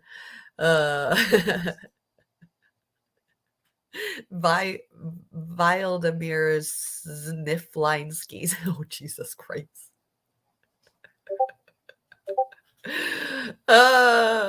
Be like a real movie, unfortunately. So the U.S. and the British government's actively lining up interviews and media coaching for Vladimir Zelensky. Keep wearing that green T-shirt. It's testing well. We've been testing it with our audiences, and we think that it really shows. Americans think you're right in the middle of the war. They like to see a down and dirty guy, you know, out there on the streets of Kiev, you know, telling it like it is. He posts videos of himself on the streets of Kiev as bombs are flying overhead. Then eagle-eyed observers, can you continue to roll that video? So eagle-eyed observers said, Vladimir Sniflinskis. I can't fucking read it right, but it sounds hilarious. Like it's in there. It's like almost there. I get it. I know what it means, but like, wait, what's the other one? Puzzle, not qui, Russian for fu. Ooh. Puzzle, not qui. All right, Suka, get it. You're gonna have to like sound that out for me, because I will never fucking understand that.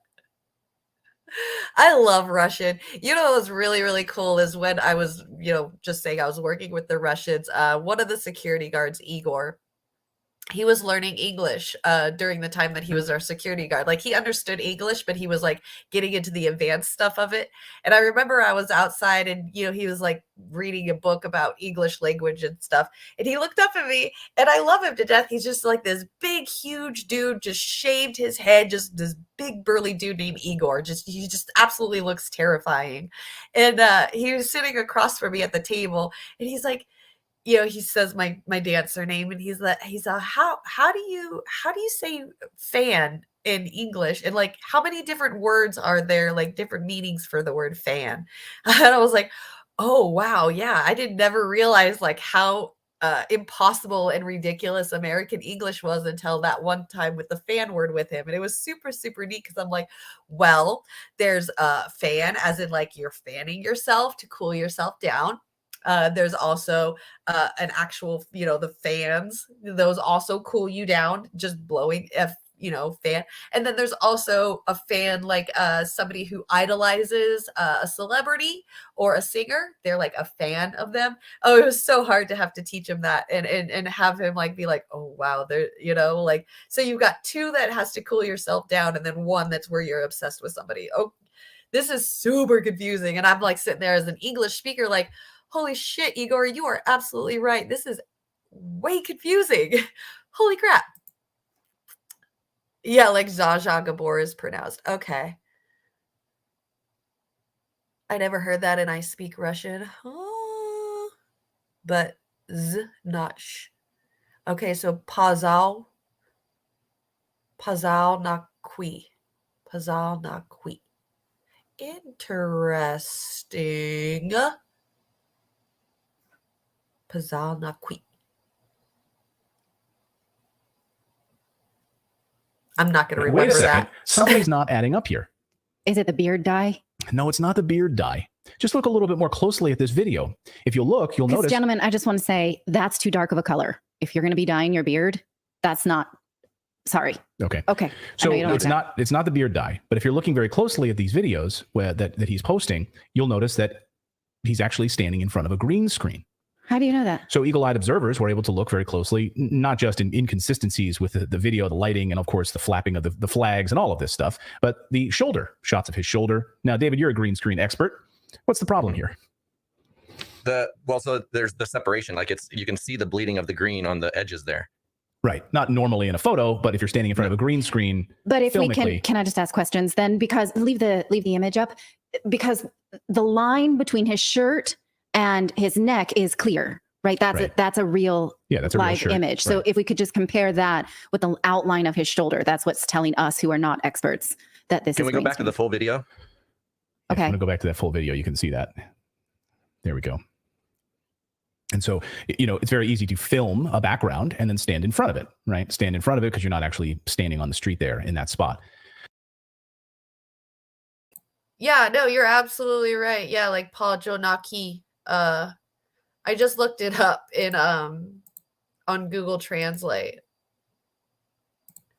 So I looked it up right here. So fuck you in Russian, and you're right, Paul Jonaki. So if we want to hear it, Пошел нахуй. Пошел нахуй. Пошел нахуй. Пошел нахуй. Пошел нахуй. Nikki would be so proud of me right now, you guys. So fucking proud of me. Like, look right here, interjection. Go fuck yourself. Fuck you. Go fly a kite. That's so cool. Пошел нахуй. Пошел нахуй. Let's hear her say it in English. Fuck you.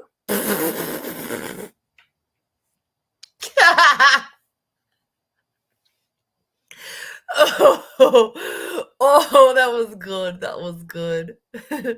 Yes, absolutely. Thanks for confirming the Yona Googs. Oh, this is great. I like it in English. Fuck you.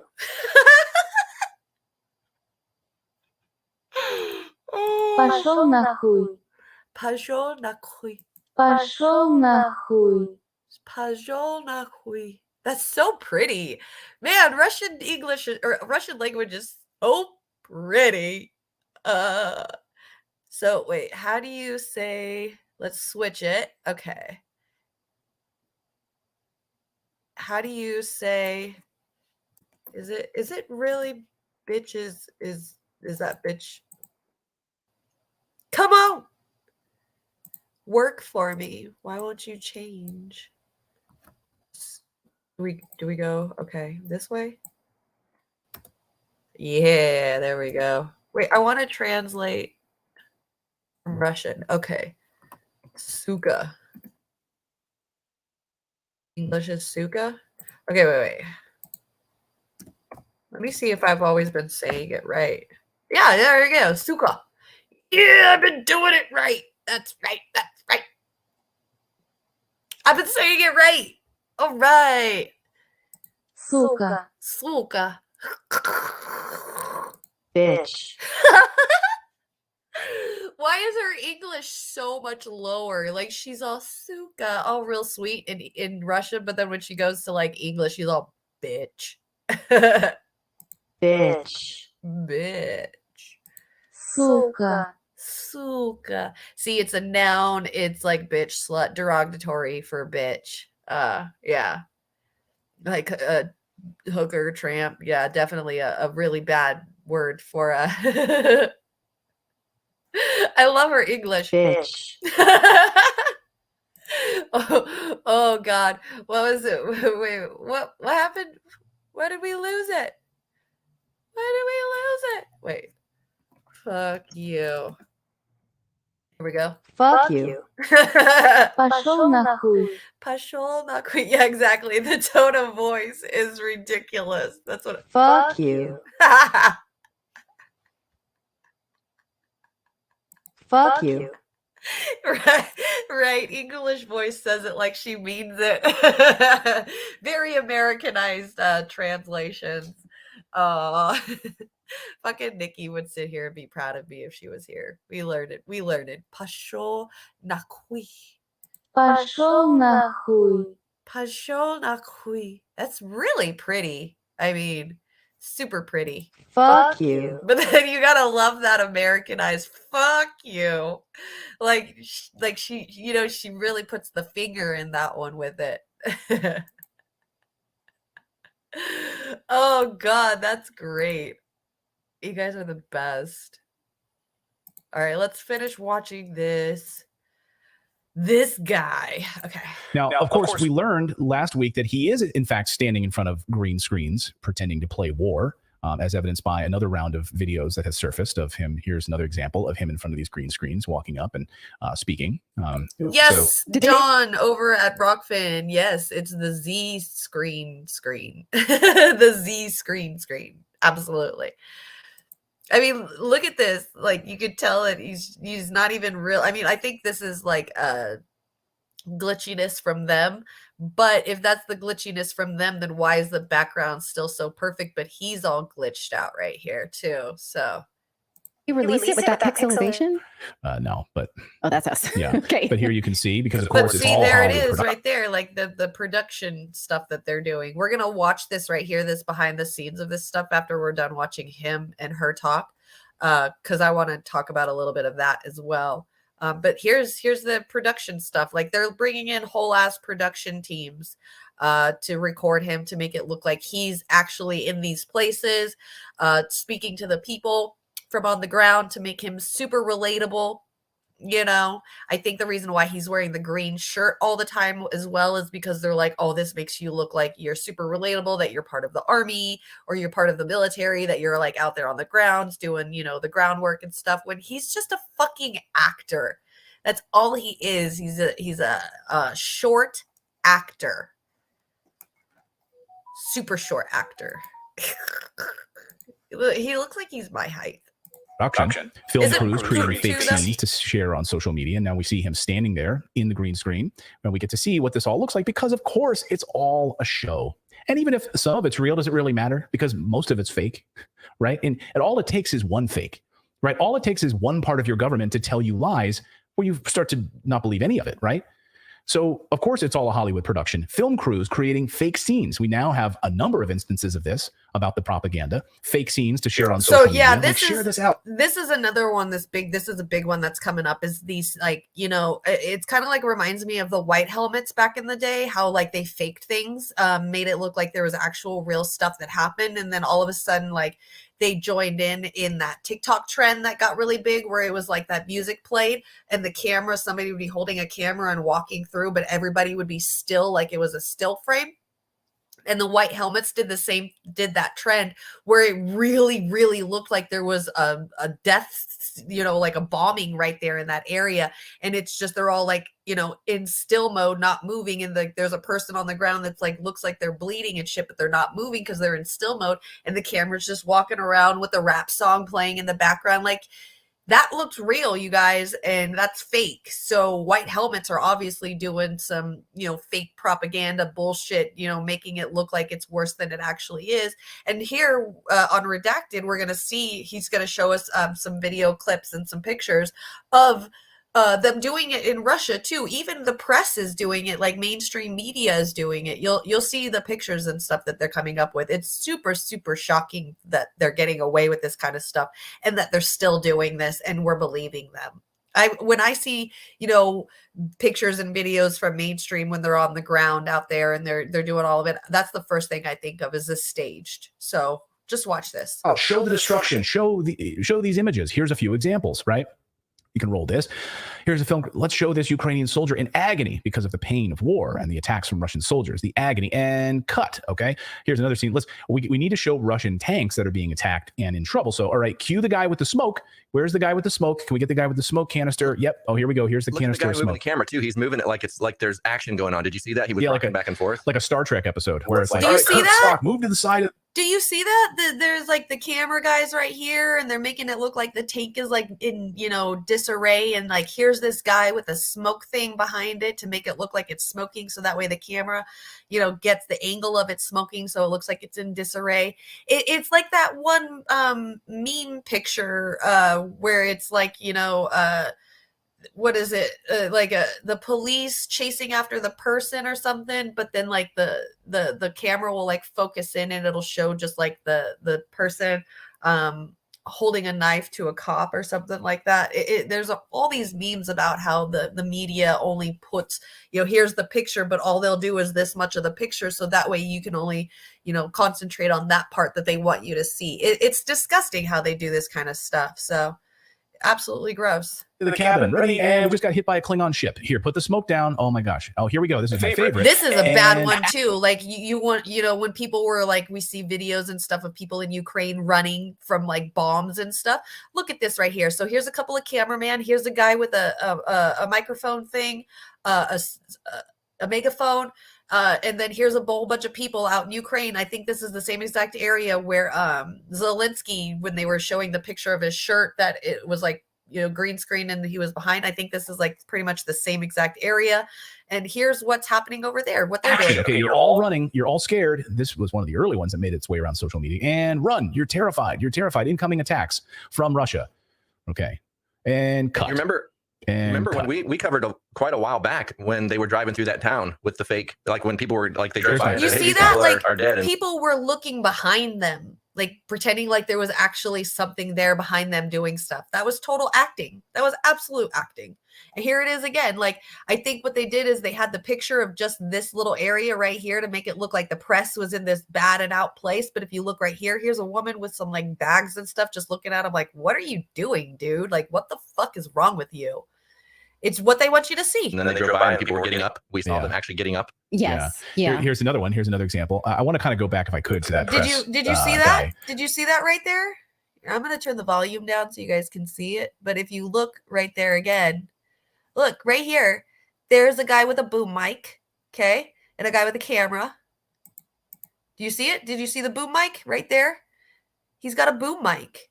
That's a microphone with a camera. So this is all a set, a scene, a stage. This is a location. They're making a fucking movie, but they're making it look like it's real fucking life. And then there's just like people right here that are just sitting there watching like, what the fuck are these people doing?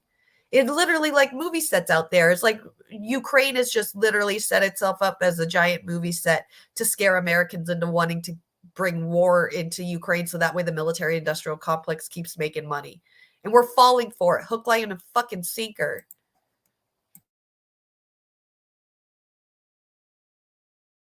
That was one of my favorites, but we kind of missed that one. I can't. Sorry. Okay, that's right. The one where the people were getting up was apparently a Greenpeace protest or some environmental protest where people were covering themselves as if climate change would do that to them. Yeah. And the reporter just decided to take a live shot. So yes, we've seen a lot of propaganda. But so you saw there was one of my favorite parts of this whole video is the press guy laying down, pretending that he's actually like, oh my gosh, there's shells coming in. I'm laying down here because this is what it looks like. And then you see him on the wide shot of that press of the reporter laying there in the dirt with the microphone. Then we flash and you see just like a woman walking home with her groceries. She's like, what the hell are you doing? Just like laying in the dirt, like for this photo op. Like, what are you doing? Like just laying there in your body armor, your press body armor, laying there. Listen to those people those guys that do the weather forecast and they like look like they're getting hammered with water and rain, and then people are like walking behind them. Oh yeah.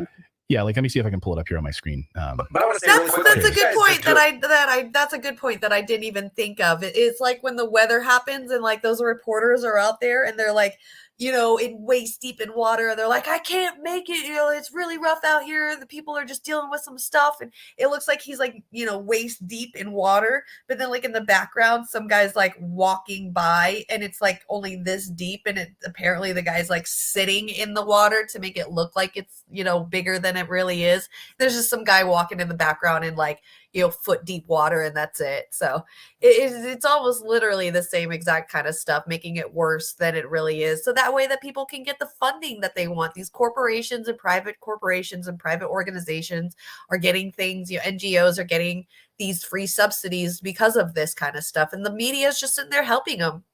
a YouTube search of CNN green screen. Okay, type that into YouTube. Not now. Wait till after the show. Don't leave. But type that in, and you will see. You'll recognize certain stories that you saw on TV where they were in war times, or even some of the military activities were done all in front of blue and green screens. It'll send you down a rabbit hole. Trust me, but it's one you need to go down because it just shows you that this happens more than we think. It shows so you don't that... go away from our show right now. I want to show you this. This is the moment I want to show you. So here, this is a close up. Here's a press guy. Like, he's down. Like, we're in the bunker here. This is what it's like. This is tough life here in Ukraine. I'm covering the press. And then here's this woman in the background just walking back with her groceries, like, and two other people walking with their, like, what the hell are you doing back here? Sir, are you okay? Okay, press guy just laying down there. Like, are you faking it? You're getting some good shots. I hope you're faking it. You're sharing this. Like, here's another film crew. Like, we're gonna have you guys running out of this. We're gonna set the smoke and make it look like you're running out of this burning building. I mean, because it's so easy when you lack perspective, because you can make anything look like anything with anybody's camera. And this is, again, showing us that Jean Baudrillard was right about how the entire premise of the Gulf War did not exist, is that you can have war without war and drum up the emotional support of people because of propaganda. Oh, and we'll get to the Gulf War in a second, because I'm painting a picture here of this propaganda. So this NATO machine, now you saw all these film crews there. Well, the NATO machine will now even pay you. Yes, you. The average citizen can post pro-Ukrainian articles that highlight Russian human rights abuses. So if you do this, many of you may have received, in fact, you've already reached out to me and told me this, but let me know. Like, if you've received any of these direct messages from people, let me know about it and how they intend to pay you for it. Some of you might have received these Twitter direct messages offering to pay you for posting content. So here's an example. This one: hello, would you consider posting links to human rights articles on your Twitter page? These articles are published in well-known publications such as Amnesty, Reuters, DW, etc. By the way, all examples of mouthpieces of the state. But publish these particular articles, and I am also willing to pay for each post published. So these are articles that are, of course, pro-Ukrainian, anti-Russian, and they paint a human rights abuse picture from articles that have largely been debunked. Like, for instance, can we talk? So see, and like, what's crazy is, like, you go on Twitter and Facebook and they're like, oh, you've been banned for misinformation, like putting on just any kind of, things that could possibly be correct in any situation, or, some form of issue. And then they're like, oh, you're banned for misinformation. But then, the Ukraine people can have you get paid to post up misinformation about the Ukraine war, so that way the Ukraine can drum up support and make Russia look like the bad guy. And Twitter and Facebook will never ban the people for misinformation on these things. They'll just let that shit slide. The propaganda is thick. It's fucking thick. For a moment about Amnesty International getting slammed for actually covering the human rights abuses in Ukraine. And when they do that, they have to walk it back and put a disclaimer at the top of their article. We covered the Amnesty International piece. Yes, we did. A few months ago. Go back and seek that whole video out. Or Reuters. I mean, talk about, a state-run, intelligence community-run news organization. Tweet these pictures out, tweet these posts out, and talk about how bad Russia is, and we'll pay you for it. It's propaganda at its finest, funded with your tax dollars. I'd like to know how this money is then distributed. The billions that we send to these operations. How are they then divvied up? Exactly, John. I don't understand how they're able to get away with this crap either. It makes no sense. So we need a PSYOPs campaign here on the part of the CIA and NATO. So launch these Twitter bots, and we'll pay you for them. It's unbelievable, but it's not. Like, this is where we are. So if you want to affect great social change, force people to take a vaccine, or force people to stop eating meat, or force people to sell off their farms because nitrogen levels are what you say are too high, it's always beneficial to have like a great crisis, right? A great war to hide behind. And over the past 90 years, we've done this. Western countries have perfected the art of using war and crises to bring about change in their countries and beyond. But the crisis, though, isn't enough. Just the crisis itself isn't enough. We now need an enormous amount of propaganda and censorship around a particular event. Tell one side of the story and block the other side of the story in order to create great change. Nixon used a series of fear tactics and propaganda to take the United States off the gold standard in the early 1970s. I'm not really interested. See, that's where like the whole conservative stuff comes in. I don't mind being off the gold standard. It's the free floating fiat currency kind of freed us from any kind of financial limitations on being able to spend in our country. It's just we decided to listen to the corporate owners and only spend what they want instead of spending on what the country needs itself. The unfettered capitalism that went with it. But I'm okay with separating from the gold standard. Air control, because it's not tied to gold or silver. The U.S. is now $31 trillion in debt. So thanks. George H.W. Bush, in the 1990s, George H.W. Bush and his intelligence state used lies and censorship to get us into the first Gulf War. Modern war requires a lot of things, doesn't it? I mean, it requires massive amounts of ships, aircraft, weapons, money. It requires a lot of surveillance in the form of satellites, really expensive satellites. It requires men, it requires women to dress up in combat fatigues, and for those same men and women to die for a cause that is somehow bigger than themselves. More than that, you need millions of citizens in those countries to support the soldiers, right? Because you don't want a repeat of what happened in Vietnam when citizens turned against soldiers for being a part of a war halfway around the world that they didn't support. So the Bush intelligence state launched that famed Yellow Ribbon campaign. You guys remember this? I remember this distinctly, the Yellow Ribbon campaign. It's the yellow ribbon around your tree to support the troops. Yes. No one else remembers it? I remember. Oh, tie a yellow ribbon around. I remember it for sure. sure. Yeah. What was the song? But that had nothing to do with this. But yeah, it was like, get everyone involved in this. It was brilliant. Drive down the street in America. Tree after tree was lined with yellow propaganda ribbons. Bush administration also realized that we needed a really good enemy, and we got that in Saddam Hussein, of course. They tried to paint Saddam Hussein as the reincarnation of Adolf Hitler, hoping you wouldn't remember that we are actively backing the guy with money and weapons for years. But now suddenly he's Hitler. Remember Donald Rumsfeld meeting with him? I mean, we were literally funneling all sorts of support to him until we didn't need him anymore. George H.W. Bush lied straight to our faces and told us that there were over 600,000 Iraqi soldiers invading Kuwait. A fraction of that number were actually in Kuwait, but they used that fake number to justify sending over 700,000 allied soldiers to destroy Iraq.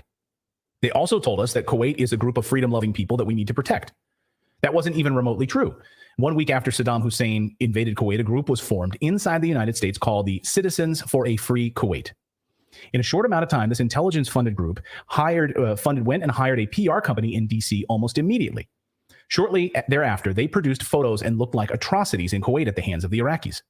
They used mannequins that they dressed up and then made them look like they were killed. They photographed them slightly out of focus to show you the atrocities of Saddam. They were all fake photos. Several news organizations, in fact, had access to these photographs, including Newsweek, ABC, the Chicago Tribune. According to John MacArthur, even journalist Sam Donaldson from ABC News had access to these photos.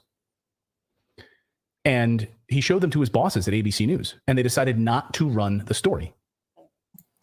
You mean the photo? Here's another really good propaganda thing that they did as well. Her identity, where she lived, any information. You just have to watch her testimony, and you have to believe her. You have to shut up and believe everything she's saying. Watch. While I was there, I saw the Iraqi soldiers come into the hospital with guns. They took the babies out of the incubators. Took the incubators and left the children to die on the cold floor. Yeah. So no one questioned that. No senators asked any questions about it. Like, hey, wait a second, you witnessed that? You witnessed them putting babies out on the floor. Did you tell anyone about it? Did you, as journalist John MacArthur says, did you alert anybody? Hey, there's babies laying on the floor in the other room. Nothing. No one asked a question. Just tears. No one asked any questions about it. Wow, it sounds really awful, right? Man, these Iraqis, we better get them. The Senate then voted to go to war. At least 6 senators said that the reason they voted for the invasion was because of that testimony alone. Can you imagine? That testimony alone sent them to war. Of course, none of that was true. It was a lie. Watch. One small problem. There never were any incubator baby deaths. Not one. The Canadian Broadcasting Corporation's investigative flagship program, The Fifth Estate, reveals the girl to be the Kuwaiti ambassador's daughter, given her lines and coached in acting by the giant American PR firm Hill & Knowlton. It's one phase in a $10 million joint U.S.-Kuwaiti campaign of deception. So multi-million dollars for right? PR? The whole, if you guys remember, that whole thing was just a goddamn lie. I remember hearing that and feeling for it and not even asking any questions, like that blinded following, kind of like what religious people do, the blind following. You're just a sheep being followed by a sheep herder, So that's it. It's just something that our American government has always done, and it's going to keep doing, and it's not going to stop doing it, of course, because it's super profitable for them to keep doing it like that and forcing us to believe and pity these these warmongers that are just going to keep making money off of us. So here's this came out in June 2022 of this year. This is behind the scenes President Zelensky's holographic and AR address to Europe's tech community. Ugh. Like, this is crazy. This is the kind of stuff that, like, people are creating nonprofit organizations just to go out to other countries. Like, they're like, oh, we're giving mutual aid and helping out the people of Ukraine. But then they go out and this is what they do. It's unusual for presidents or heads of government to use a hologram to address people. But this is not the only aspect of Star Wars. Still in that green shirt. Into practice, we will defeat the Empire too. I think this is the first war in the developed world that is a smartphone war. When you think of the effectiveness of getting a message shared and the captive attention that you can get. So and the buzzing really quick, while we watch this, just remember this right here, CEO of Sunflower Relief. This is who is doing a lot of the tech stuff for him to be able to be recorded, all the green screens, the videography, the holographic thing that he's talking about in this. This is pretty much done by Sunflower Relief, who is a nonprofit organization and the captive attention that are supposed to be helping them with mutual aid. If that doesn't create some sort of empathy and an urgency to action, then I don't know what will.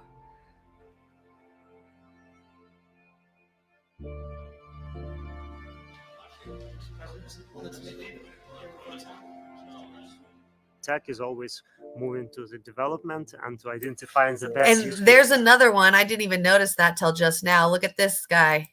Look, CEO and founder of Reface. You know the Reface app? The one that where you put your face on like videos, like celebrity videos or music videos or celebrity faces and stuff. Yeah, Reface app.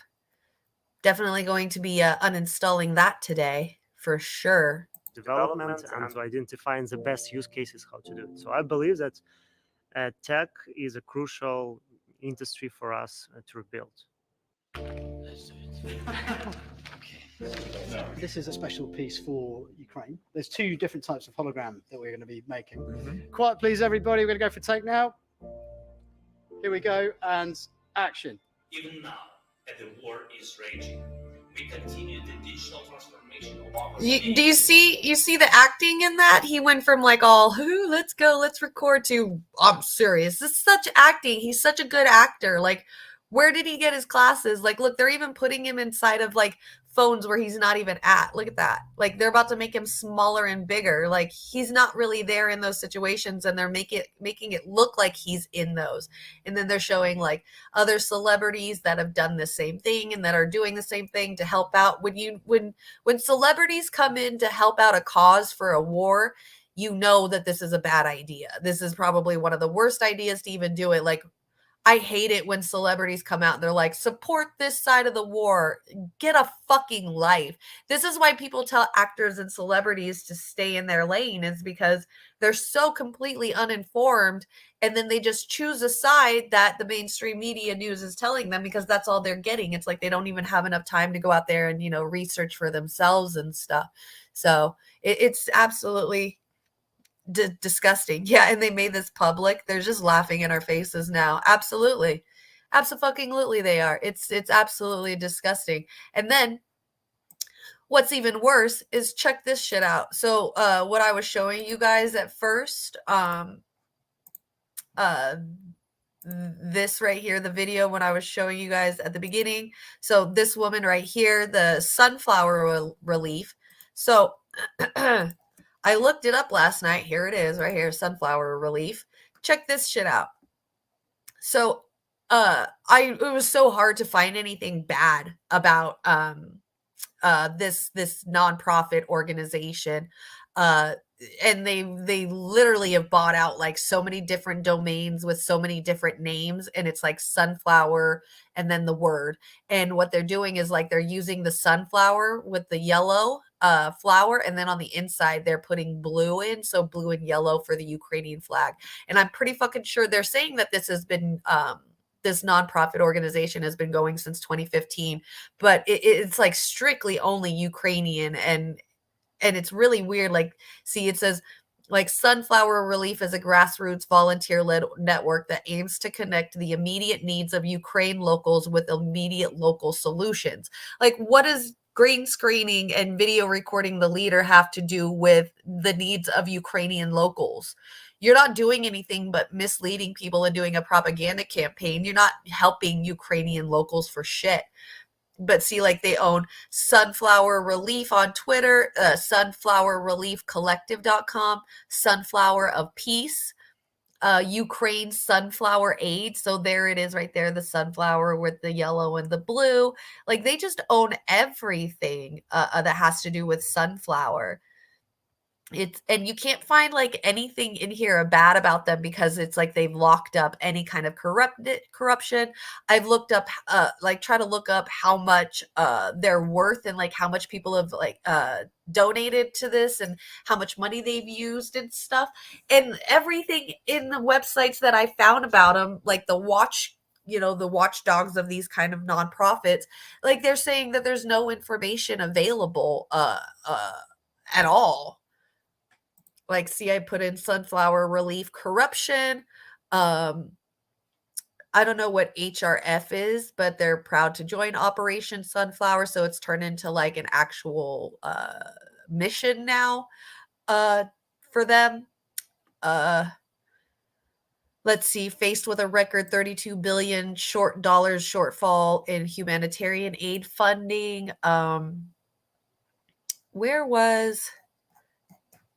There was a, let's see if is Sunflower of Peace legit? Here it is. So Charity Navigator is what I looked into. And so like Seeds of Peace inspires, cultivate new generations of global leaders, blah, blah, blah. And then like you look in, no way, did they update it to where I can actually see shit now? Oh, yeah, no, here it is. Okay. So like 100% transparency, 100% on policies, 100% on government, 12.5% liability to assets. So there's like a little bit of stuff here. Programs is 71% fundraising, and then admins. So, but like right here, so like salary of key persons, no data. Oh, data is available. Hey, they're updating now. Okay, so executive director got 162,000, 165,000 for the CFO. Let's see. Historical data or historical ratings. It looks like they're getting a little bit of money here and there from certain people. See, they're not currently scored on the impacts that they've had. Seeds of Peace reported its 3 largest programs. So it looks like they've spent about $2 million in different, looks like multi-regional. Let's see, not currently scored in their leadership availability. So the executive director is Josh Thomas. Not currently scored on the culture and community scores. No data available. Diversity, no data available. Of course, analysis and research, no data available. So it's like they barely got anything going on. You can't really see too much about them. They're definitely keeping a lot on backtrack on hold, so that way you can't see anything. See, it says IRS ruling year of 2015, and it's a 501c3. So they have to be transparent with the money that's coming in and out. It's just I can't freaking find anything about them, except for like their own websites where they're like, we're here to help, and that's it. And no nothing. Like, I mean, I've even gone like all the way to page 6, Ukrainian relief pendant, 100% net proceeds donated. Sunflower, it just like goes into different other things. Ukraine relief sunflower power t-shirts, so they're like selling merch, which is disgusting. It's just the whole shebang of what is going on with this like sunflower relief. You're like a nonprofit organization that's supposed to be helping out the needs of Ukrainians, but then you're over there giving Zelensky green screen videography for him, so that way he can pretty much manipulate us into thinking that he's the good guy, he's the superhero that we need.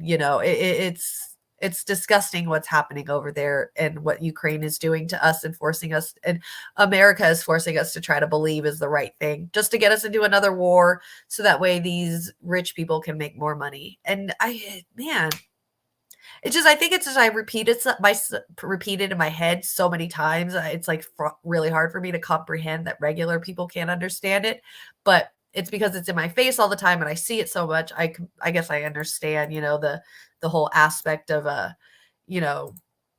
what you don't know kind of thing. So yeah, that's just the wildest stuff ever. So enough about the news.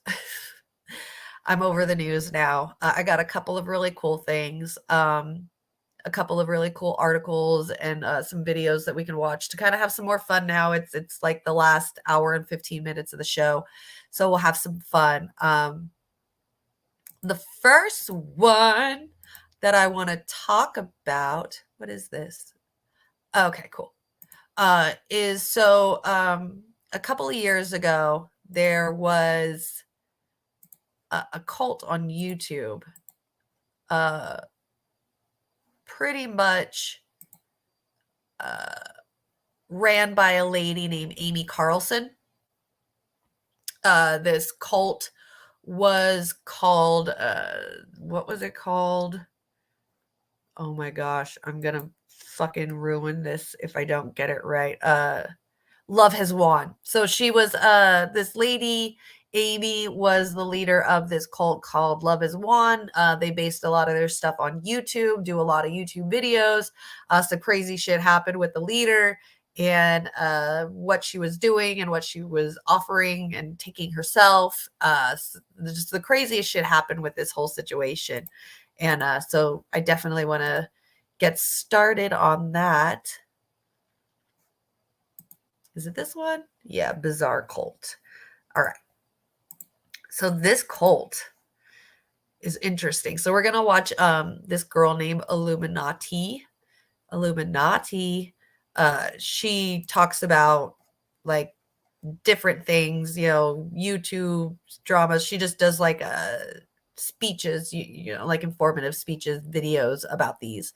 So here is Love Has Won cult with what's her name? Amy Carlson. Amy Carlson grew up with a relatively normal childhood. Like many others, she was a child of divorce, and though she had a rough relationship with her stepmother, she showed no signs or red flags that something was wrong. She was a conventionally pretty girl. She joined the church choir and participated in school plays. According to her sister Chelsea, she was smart, beautiful, and had an amazing voice. She was popular, charming, everything a teenager would want to be. But as she grew older, something in her began to shift. She became a mom, but didn't seem all too interested in her own kids.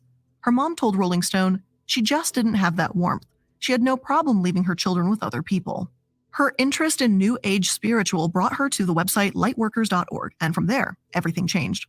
There, she began a regular relationship with a man who went by Amareth White Eagle, who believed he was a god and told her she too was a god. Slowly, their relationship expanded and her whole world turned upside down.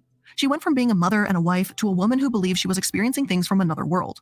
In 2007, she posted her first video on YouTube. I am cleaning up the kitchen, baby just down for a nap, and I feel a tap on my shoulder and a whisk of air in my left ear. Then I heard a lower toned voice, not really even a voice. It was like a message a violin would play in its music, and it said President of the United States. Amy was so convinced that she would become President of the United States, and though that didn't come true, she certainly became a well-known leader to another group of people. Everything was becoming crystal clear to her. She wasn't this down-home suburban girl who went to church and lived a relatively normal life. No, now she believed she was a god.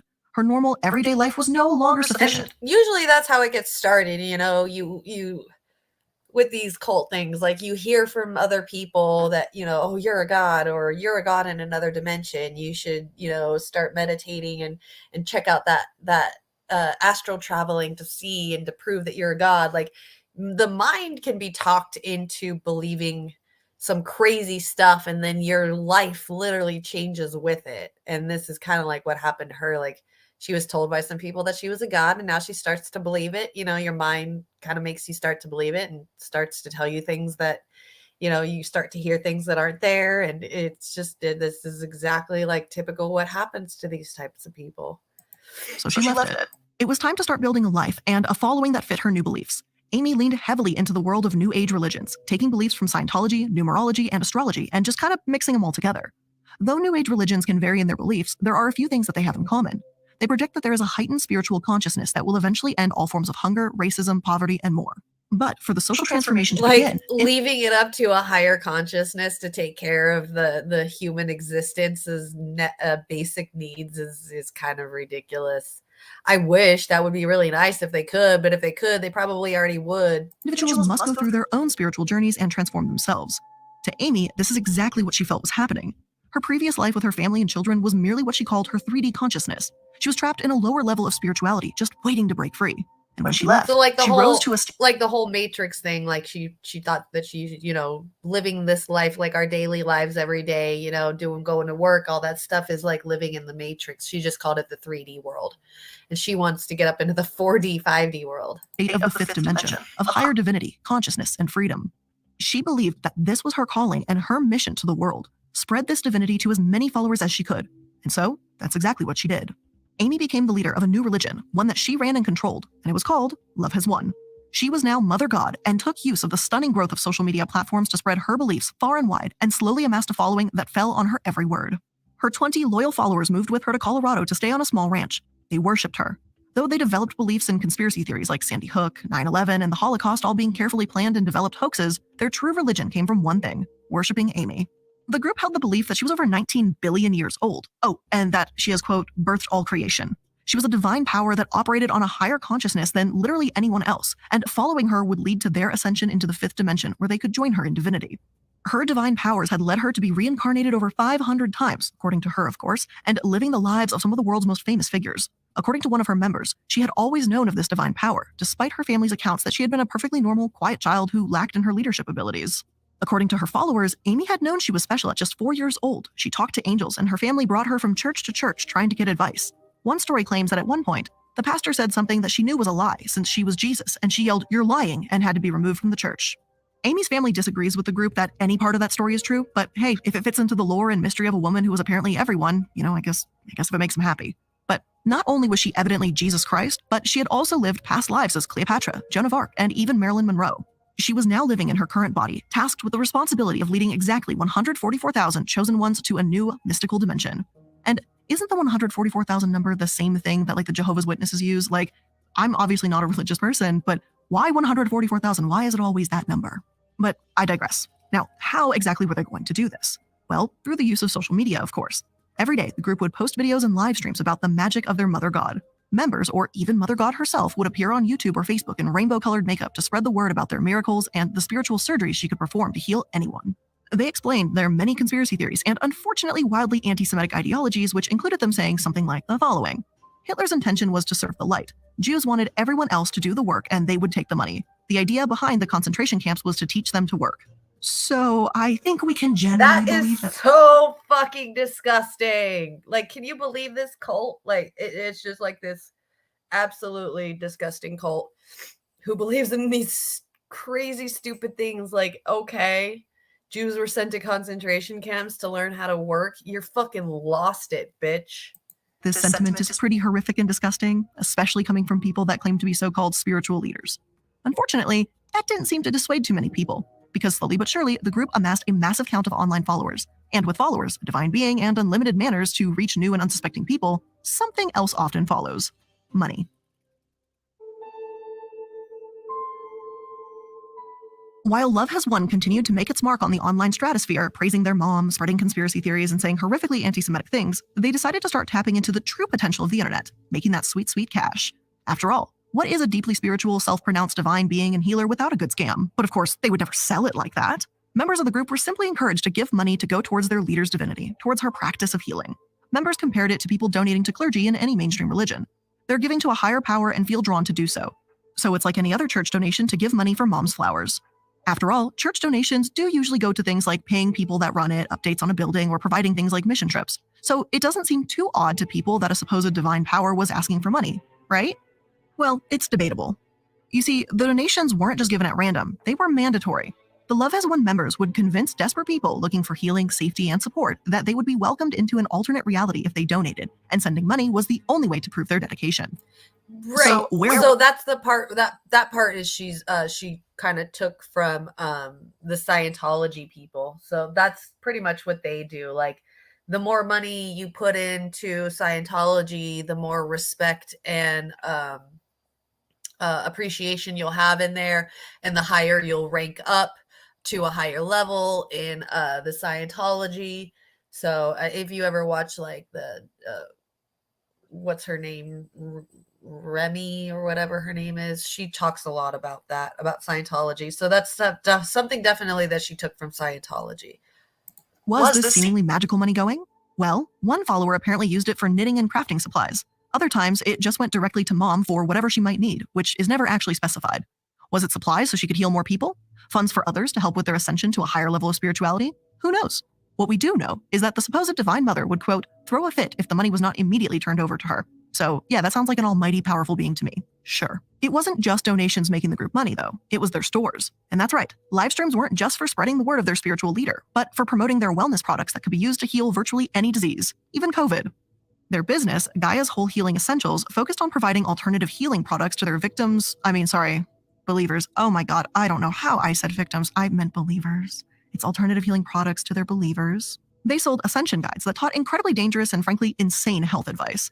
Like, for example, that staring into the sun burned the darkness within you. Apparently, the fact that staring into the sun can literally make you go blind is merely a myth. And just for the record, please do not stare into the sun. Like, seriously, don't do it. Of course, for their business to flourish, they also needed to convince people that everyday modern Western medicine was also a myth.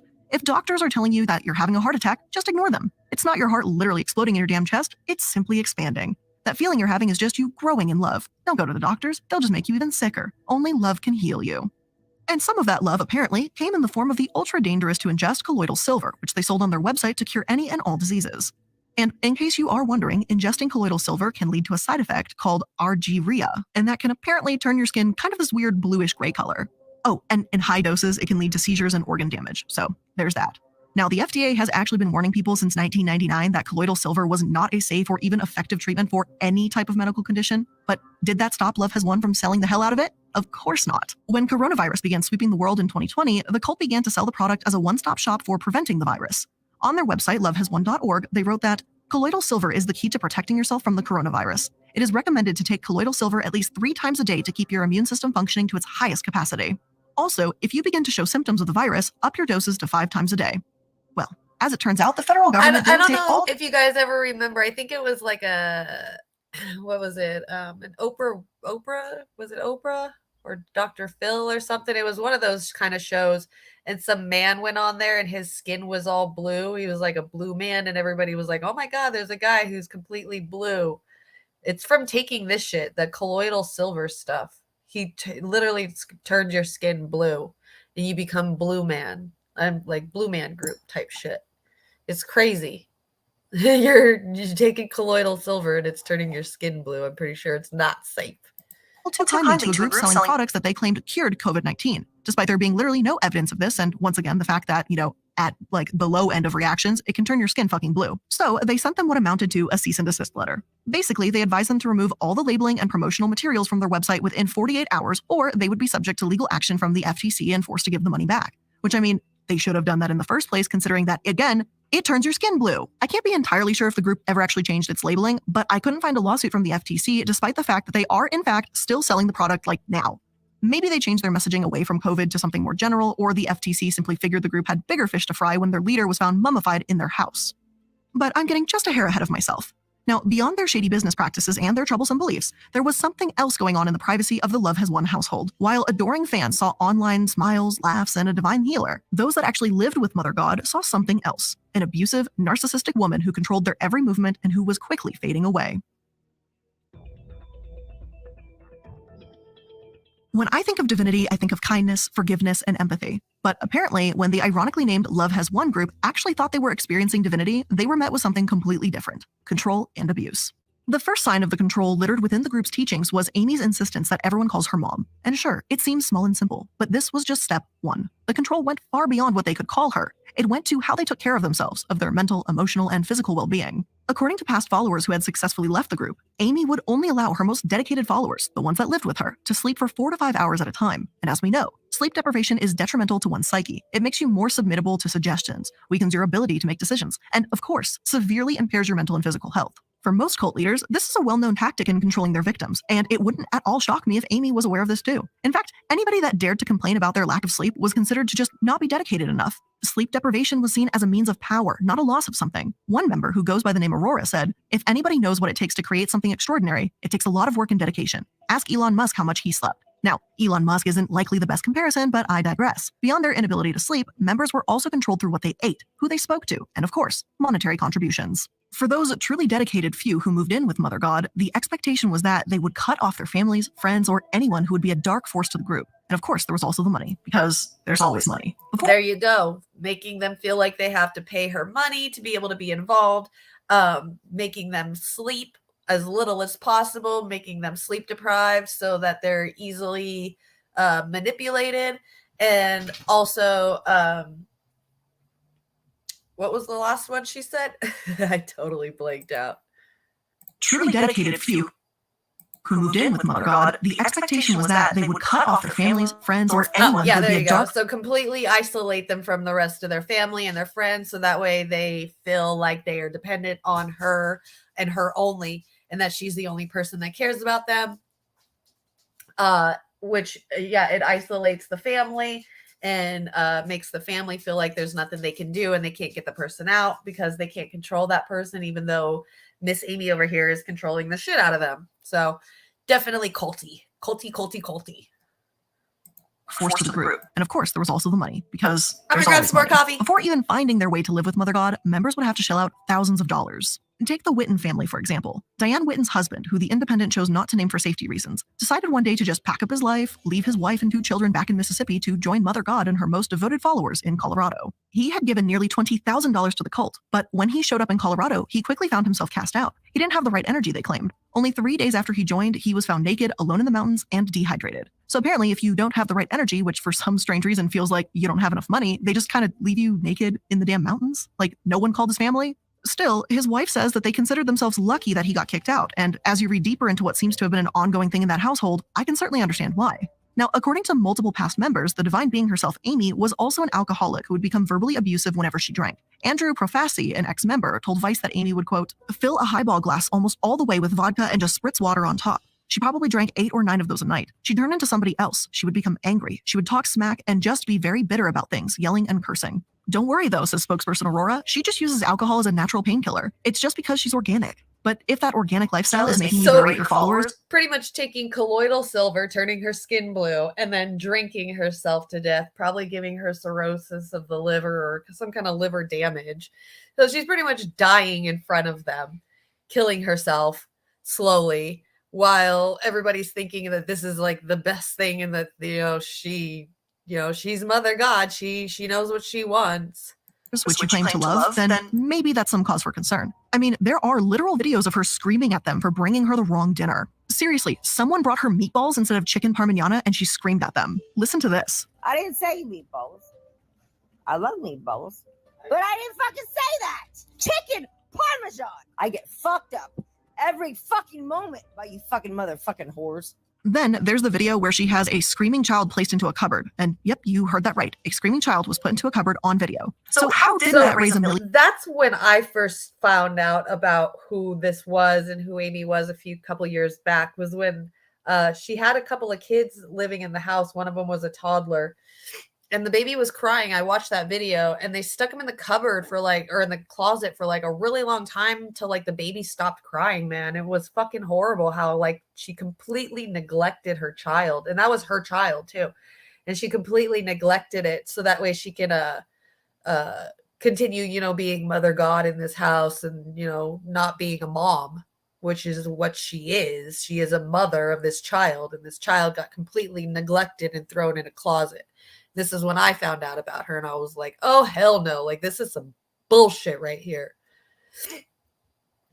Red flags? I don't really know. A call or two to Child Protective Services, I'll never understand why that didn't happen. But apparently, it wasn't just Amy that had a tendency to be abusive towards her followers. It was her partner, Jason Castillo, the father god, too. He was apparently the disciplinary figure in the group and had been recorded yelling at members, calling them insane and telling them they couldn't serve God if they were insane. Oh yeah, and he also seems to threaten someone on camera by telling them that he was going to become paraplegic. I mean, it would be some sort of weird prediction thing, but if someone got in my face and whispered in a super fucking creepy tone saying like, if you don't believe before, you'll fucking believe me now, like, I don't know, I'd kind of take that as a threat. Almost every former member has accused the group of being abusive and controlling, but Love Has One's current members don't see it that way. They just call the former members lazy, because apparently not wanting to serve a woman's every need just because she claims she's a divine being, that has apparently birthed every human being while simultaneously being 500 different people, that makes you lazy. Not trying to like jump through hoops for all the lies that you have to deal with. But that's apparently just the way it was in this love house. It was Amy's way or the highway, and her followers fell on her every word. Even when she began slowly fading away into nothingness, they relied on her teachings, seemingly ignoring that anything was wrong. Do you see that? Do you see that? Did you see that? Wait, no, right here. Look. Let me have that picture. Even when she began... There, look. You can already see, like, the colloidal silver is already starting to get at her. Like, her face is turning blue here. Look at her arms are turning blue. Her hand is blue. Like, she's already tinting blue. Because of that shit, that colloidal silver. That is disgusting. Oh my God. Slowly fading away into nothingness. They relied on her teachings, seemingly ignoring that anything was wrong. Little did they know, though, this was the beginning of the end of their... There it is again, too. You could see, like, she's literally turning a blue tint. That's freaking crazy. Oh my God, I cannot believe she's, like, allowing herself to do that without even seeing what's happening. Divine leader, and it was just the start of one of the most bizarre news stories I have ever heard in my life. Please be advised that this next section will discuss death and the mistreatment of a dead body. And if that's a little bit too much for you at the moment, feel free to just skip the remainder of this episode and I'll see you in the next one. In 2021, followers began to notice something strange was happening. Their leader, who once again was supposedly a god, was fading away. She had rapidly lost weight and was reportedly so weak that she could no longer walk. According to her at the time, she was suffering from stage 5 cancer, which, as you probably know, is not actually a thing that exists. In a now very chilling video, two of the group's most loyal followers, Aurora and Hope, discussed their leader's ailing health. Amy had apparently asked them to take her to a 3D hospital, also known as a normal hospital, to which they responded no. Apparently, they had signed documents pledging they would never take her to a hospital, no matter what. But despite this, her illness was quite apparent. She was beginning to look like a skeleton at only 89 pounds, and her skin was turning a bluish-gray color. Remember what I said would happen if you take too much colloidal silver? On live streams, her eyes were rolling back, and she seemed as if she couldn't breathe. And through it all, the members made everything seem okay. They didn't seem concerned about their leader on video, and in person, they were still providing her with alcohol. Eventually, after multiple attempted wellness checks by police, which were thwarted by the cult, they announced on April 21st, 2021, that their leader had died while in California. She had ascended, they claimed, as that was her plan. So, what do you do with a supposed divine being when they die, or ascend? Well, if your love has won, you apparently transport her from where she died, bring her back to Colorado, and then mummify her body. I wish I was making that up. On April 28th, 7 days after the leader's supposed death, a member drove to Salida and told the police that the group was keeping a dead body in the house.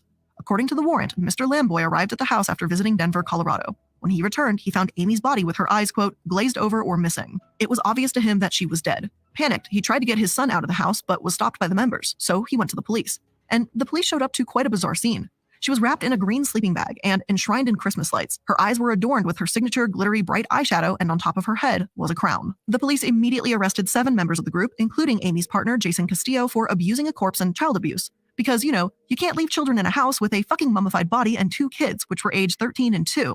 Can you fucking believe how disgusting that is? Oh my God. And then here, like the worst of it right here too. The charges were dropped. Why? Why were the charges dropped? Like there was literally a dead mummified body with children in there by you people.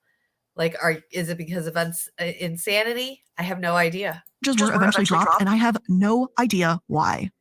It took months for Amy Carlson to officially be identified because she had no medical or dental records. But when they finally did, they discovered the cause of death. It wasn't cancer, as she claimed. Amy had died of, quote, natural causes after years of alcohol abuse, opioid abuse, anorexia, and ingesting colloidal silver. So yeah, right there, there's how she died right there. So she starved herself to death, obviously drugs and alcohol, or just alcohol. And then the colloidal silver definitely did some work on her for sure. So not eating, only drinking alcohol. and taking colloidal silver. I mean, you're just asking to die right there. But they're like natural causes. Jeez. Alcohol use, opioid abuse, anorexia, and ingesting colloidal silver. At the time of her death, she was 75 pounds and only 45 years old. People that work to rescue followers of Love Has Won and dispel their teachings found the autopsy report to be a moment they could use as evidence against their biggest beliefs. They said, quote, "There weren't any magical, unexplained findings when her body was examined. Amy's 3D medicine was simply opioids, alcohol, THC, and colloidal silver. The easiest way to obtain donations is manipulation and victim mentality." Despite the seemingly obvious proof that their once leader was clearly not a god, the group remains headstrong in their beliefs. They continued posting daily live streams and even fought back against naysayers on their posts, telling them to not believe everything you read. Since Amy's death, the group has rebranded from Love Has Won to 5D Disclosure, operating under the same beliefs and holding Amy's teachings close to their hearts. Yeah. So that's where I want to get into as well, is the whole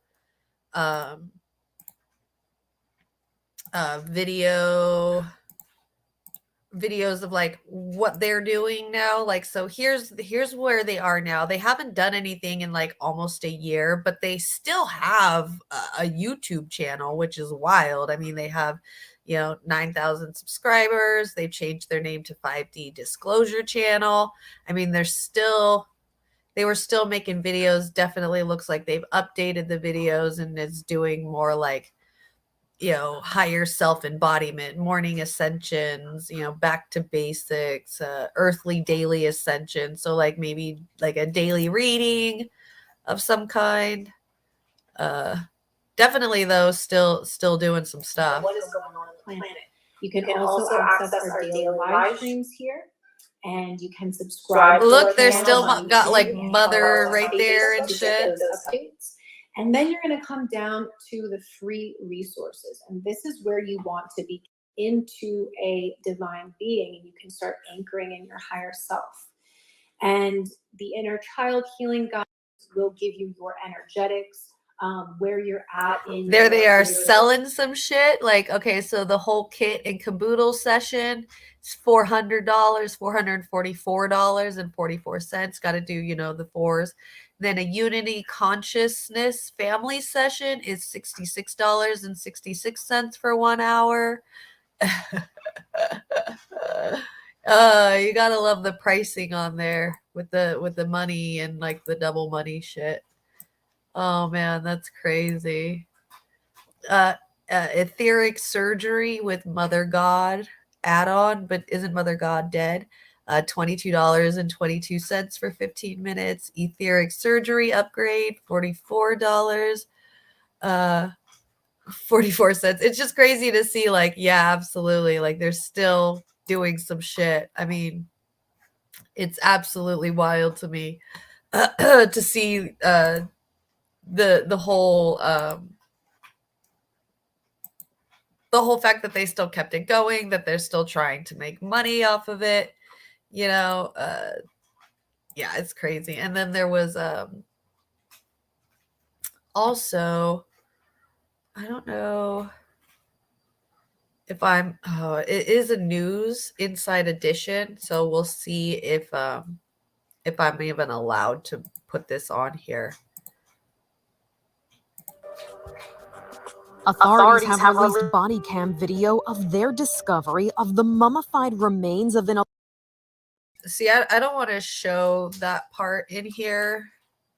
Definitely don't want to show her and get in trouble. Of Love Has Won, based in Moffat, Colorado. Reports say a group member told authorities a dead body was in the house where Carlson and other members lived. 2 children were also found in the house. At the time, 7 members were charged with tampering with a deceased human body, abuse of a corpse, and misdemeanor child abuse. It's getting too close again. Alleged claims of abuse by her made by former members of Love Has Won. You whores! What is it that upsets you the most?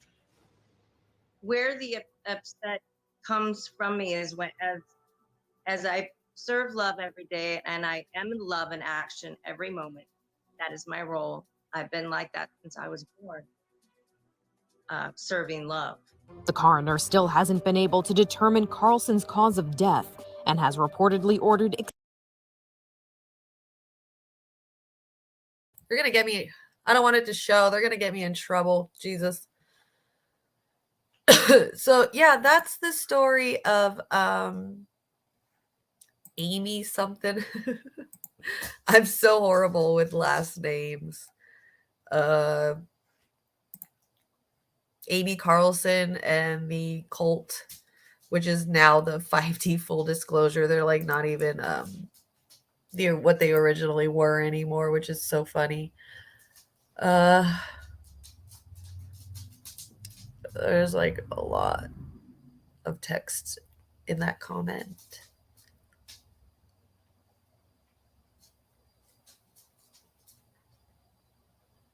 I mean, anyways, okay.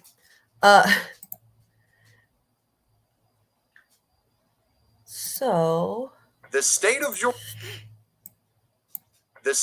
yeah, stop, just chill out, jeez.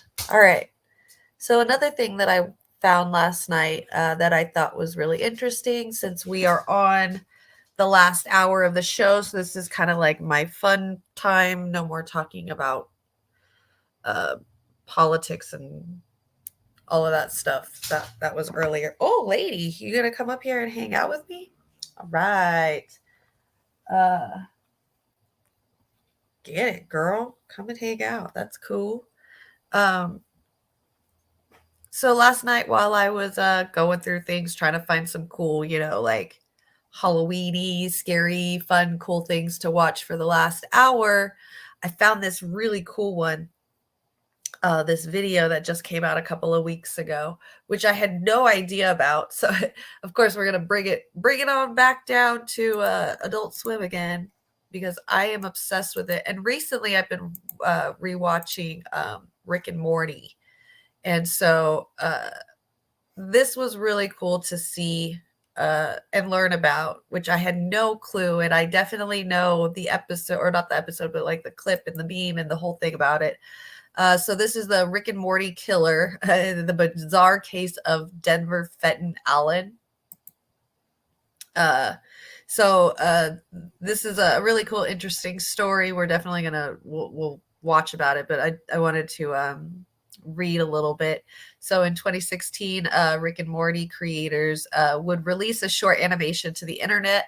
It was a recreation of a real-life altercation between a judge and a schizophrenic murderer suspect that occurred in court, and the bizarre, vulgarity-laden tirade was recited word for word in Rick and Morty voices and went viral shortly after its publication. While many are aware of this Rick and Morty side project, there's a lot of people that are unaware of the details surrounding the actual court that it was based on. So today, this person's going to tell us the story behind what might be the most unhinged courtroom exchange of all time. This is the story of the state of Georgia versus Denver Allen Fenton. Yeah. Do you know about this, Miguel? Mr. H? Do you know about this? This shit. Or do you live in Georgia? So this is going to be really, really fun and interesting. I can't wait for you guys to learn this stuff. This shit is great. Georgia versus Denver Fenton Allen. Many of you are likely familiar with this creation by Rick and Morty co-creator Justin Roiland. Without context, it's a simple animation of Rick and Morty in a mock trial hurling expletives at each other. You know something? You are absolutely the rudest person I think I've ever met. You reckon if I let you suck my that I could get a fair trial here? Oh, I don't think so. I got a big now. But what you have to realize is that the vulgar dialogue in this viral animation, it actually is a word-for-word recitation of a real-life court transcript that resulted from a pissed-off judge getting in an altercation with a schizophrenic murder suspect.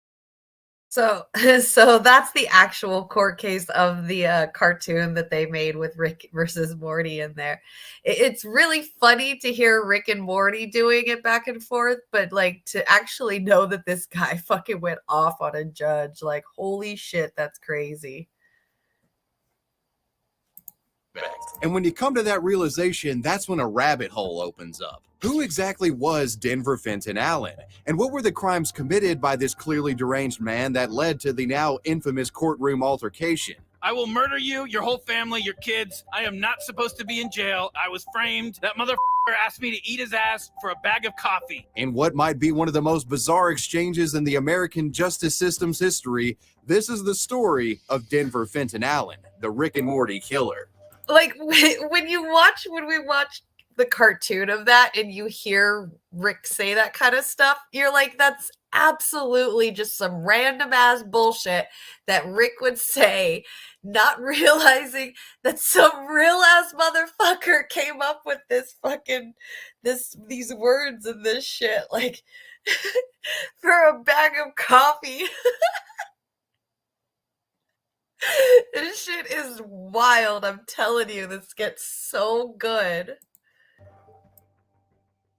I want to give a big shout out to Helix Sleep for sponsoring today's video. Helix makes premium mattresses and bedding customized to fit. Infamy of this court case stems back to San Diego Comic-Con 2016.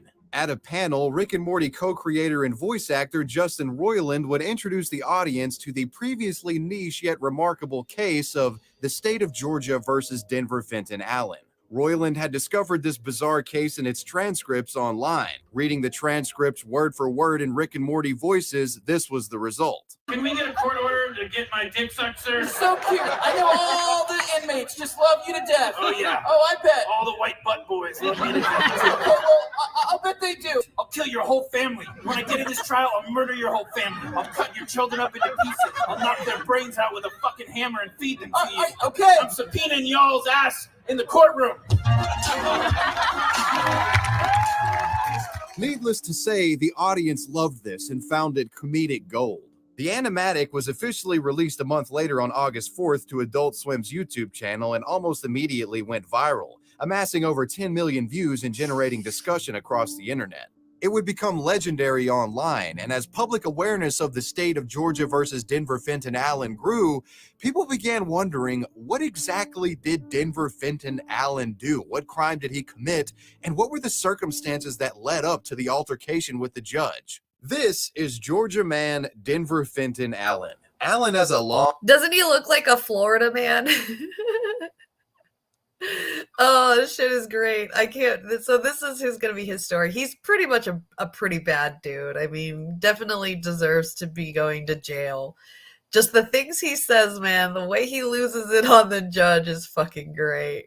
Long and storied criminal history. His record goes back over a decade. False imprisonment, armed robbery, kidnapping, these are just some of the charges the man has faced. But for the purpose of this video, we need only to go back to 2014. In November of this year, Denver Allen was arrested for making terroristic threats. The exact details of these threats aren't publicly available. Allen would be initially jailed at the Bartow County Sheriff's Office in Northwest Georgia. While in jail, custody officers noted a sharp decline in Denver Allen's mental state. And the man would prove to be quite the unstable individual, with Denver Allen reportedly making it a habit to threaten the lives of custody officers and the Bartow County Sheriff on numerous occasions. In August of 2015, Denver Allen, to the delight of everyone at the sheriff's office, would be transferred to another jail, a facility more accommodating of his disposition. On August 19th, he was transferred to the Floyd County Jail and given a cell in the O Block, an area of the prison designated for inmates with mental and behavioral issues. But moving Denver Fenton Allen proved to be a disastrous mistake, as just 5 days after being moved, Denver Allen would kill his cellmate Stephen Rudolph Nally, a man who was much older and smaller in stature than Denver was. According to reports, Come on, Miguel. I'm from the West Coast. Don't you know that there's nothing past Texas? I'm from California. We don't even know nothing past Texas. All you guys that's over there on the East Coast is just like a big mumble jumble of states that I can't understand where all of them are, because growing up, when you're learning those states that are like super on the East Coast, there's like all these little tiny states and there's just lines going to them and you're like, I don't know what any of those are. It's just a fucking mishmash of states. Denver Allen waited until his cellmate was asleep, then bashed the man's head into his bed rail in order to kill him. Prosecutors allege that Stephen Rudolph Nally was apparently chosen by Allen as an easy kill target, the murder to boost his reputation in jail. In the days following the murder, Allen was said to have bragged about it to prison guards and inmates alike. And sometime later, Denver Allen reportedly mailed out photos of the body that were taken by crime scene analysts. He was a sick individual. Now, naturally, Denver Allen was made to go to trial for the killing of Stephen Rudolph Nally. Denver Allen would then be appointed an attorney. A public defender would aid in his legal representation in the case. Given the erratic behavior showcased by Denver Allen, his public defender questioned the man's mental state and felt he was unfit for trial. By request of counsel, Allen was sent to Central State Hospital in Milledgeville to receive a psychiatric evaluation. There, he was diagnosed with schizophrenia and delusions, among other things, but was deemed cognitively aware enough to stand trial and have involvement in his own defense. Unfortunately for his public defender, that meant the erratic man was able to influence his own trial and make decisions on his own behalf, making mistakes and ignoring counsel every step of the way. Which is what they usually do. Like people like Ted Bundy and all of them, like they end up just, thinking that they're smart enough to do it themselves. So they they're like, I can represent myself in court. And then, but this guy fucking loses it on it. Against the advice of counsel, Denver Allen would pursue a not guilty verdict, despite there being overwhelming evidence proving that he committed the killing. Now let's meet our judge, the other half of what would become the infamous altercation between the two individuals. This is Superior Court Judge Bryant Durham Jr. This particular judge was well known and respected and had been voted into his position by the public several times over. Durham had a clean record of conduct throughout his career and was known for his civility and level-headedness from the bench. However, this Denver Fenton Allen case that he was presiding over would prove to be quite challenging in the aforementioned regards. In initial court appearances in preparation for the trial, Denver Allen would request a new public defender, claiming that his attorney was requesting sexual favors in exchange for proper legal representation. So during a preliminary hearing on June 16th of 2016, Allen would bring up this concern with the judge. And it was during this 11-minute courtroom appearance that the infamous transcript was born.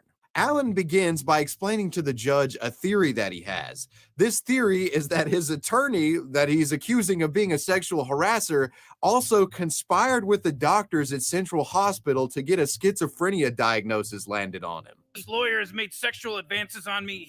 He's misrepresenting my case. He told me if I wanted him to do a good job, I had to let him give me oral sex. He's had doctors at Central State Hospital put a false diagnosis on me. Okay. But Judge Durham didn't believe these claims and said that if Allen wanted to appoint a new lawyer, he would have to pay for one or represent himself. Swapping public defenders wasn't going to be an option. And he would also go on to remind how risky it would be for Allen to go on trial defending himself. I'm not going to trial with this attorney. Well, you've got two choices. One, you can go to trial with them, or two, you can try the case yourself. Now, I definitely completely think that's... And I've got a right to have... Wait a minute. Listen to me. That would be the biggest mistake you've ever made in your life. And it's when Judge Durham questions the man's... It's crazy. Like, it's funny to watch Rick and Morty, but to know that the judge was telling him stuff like that, it's like, yo, you could tell that the judge was like already about to lose his shit with this guy. Like, he was already losing his shit with this guy. This guy is just too much. He's just, trolling the judge in the court system, which is fucking hilarious. Ability to defend himself in court, that's when the argument starts to get heated. Listen to me. Go yourself. I'm through here. Y'all done? I'm finding you in contempt of court. I don't care. I know you don't, and I sentence you to 20 days for that. And if you say anything else, I'm gonna add 20 days for everything you say. You. 40 days. You again. 60. Go yourself. It should be noted that Durham could have ended this hearing at any time. The judge wasn't known for entertaining contemptuous criminals wanting nothing more than to get under his skin. But there was something about Denver Fenton Allen that seemed to strike a nerve with the judge. And what starts as cheeky rebuttals from the judge eventually walks into the realm of compromising the trial. At one point, the judge famously slips up and says that Denver Fenton Allen looked like a queer, which could be grounds for a mistrial under discrimination. Perhaps this is what Denver Allen was looking for. You prefer men. I boys. You prefer men, right? I white boys. You know, you look like a queer. Well, okay, so now you're calling me a queer in the courtroom? I didn't call you one. I said you looked like one. The argument just gets nasty. Can you imagine that the fucking judge actually said something like that to a guy in court? You know, I cannot believe that shit. Yeah, exactly, Holly. That's absolutely insane. I was like, I saw your comment, Warren, and I was like, what shirt is he talking about? But now I'm seeing the orange shirt. There's definitely a lot going on in this. The Tommy Bahama shirt. Oh, jeez. Orange is the new shirt. Oh, fuck. Yeah, this is absolutely insane that this guy and this judge is talking to this guy like that. Like, of course, this dude's like practically schizophrenic. Like, of course, you know, eventually something like this is bound to happen in court. But to hear the judge just lose his shit on this guy, and even says that he looks queer, which is grounds for, you know, like they were saying, it's grounds for dismissal of the case. I mean, this guy could have walked free just because this judge couldn't hold his tongue and keep his cool. So Jesus Christ, here we go with the puns. Orange, you gotta ask which shirt. Y'all can see yourselves out. Just kidding. Nastier with Denver Allen making threats against the judge's family. I'll kill your whole family. And when I get in this trial, I'll murder your whole family. I'll cut your children up into pieces. I'll knock their brains out with a hammer and feed them to you. And when Denver brings family into it, the judge just completely loses it. Gonna work. You ain't gonna tell me shit. Listen. Suck my Shut up. Listen to me. Suck my you man. Listen. Suck my You will be here in the court on Monday. You'll be here sucking my Well, listen to me now. Yourself. Finally, after an 11-minute expletive-filled back and forth, Denver Allen is sent out of the courtroom and the altercation is over. The bizarre exchange was almost immediately publicized. The transcript was first spotlighted by a law blogger on Twitter who posted an Imgur link to scans of the documents produced by the hearing's court reporter. And from there, the transcript went viral. Even mainstream news covered Allen and Durham's war of words. A North Georgia Superior Court judge is off a murder trial after a vulgar exchange with the defendant. The courtroom comments were laced with expletives and more. Outside the Floyd County Courthouse, many had already heard what happened inside. I'm not saying he doesn't have feelings, but don't be personal with it. Don't take it personal. 1 week ago, murder suspect Denver Allen threatened to kill the family of Superior Court Judge Bryant Durham. This official transcript of the court hearing includes every word of what became a vulgar exchange. Folks in the legal world expressed disappointment on behalf of Judge Bryant Durham, shaming him for his unprofessional behavior in the face of provocation, especially from someone who is known to have mental issues and who wasn't to be reasoned with. What is really remarkable, and not in a good way, about this case is that the judge engaged in this really sort of deep down in the gutter trash talking with this defendant. What started with F-bombs dropped by Allen led to crude sexual references by both defendant and judge. Using language that I have never in all my years of practicing heard a judge use, let alone a judge on the bench in open court in front of the public, on the record. Former Fulton County prosecutor Tanya Miller says the judge had the authority to nip it in the bud. There were deputies in the courtroom when this happened. Those deputies would have removed this defendant in a matter of seconds. But for the majority of people online, they were fixated at just the batshit insanity of Denver Allen's rants. I will murder you, your whole family, your kids. I am not supposed to be in jail. I was framed. That motherfucker asked me to eat his ass for a bag of coffee. In the wake of the publicity regarding the case, Judge Durham would deem his own behavior unacceptable. He formally recused himself from the Denver Allen case and reached out with a recounting of events to Georgia's judicial watchdog agency. He would later issue a public apology and refer to his words as improper and intemperate comments. A formal investigation by the Judicial Watchdog Agency revealed that Judge Bryant Durham violated 2 judicial canons of ethics: failure to avoid the appearance of impropriety and failure to discharge his duties impartially, competently, and diligently. The judge was later admonished. Really quick, I just gotta give a shout out to John Kemper over here on Rockman. He is like a one-man party over here in the comment section, and I haven't looked. I need to start getting into the habit of looking over at Rockfin, but I just went over there really quick to check to see. And dude, John, you're awesome. You're like a one-man party over there. Get it, dude. Just get it. I appreciate you so much. Thank you for commenting so much in there. You're so awesome.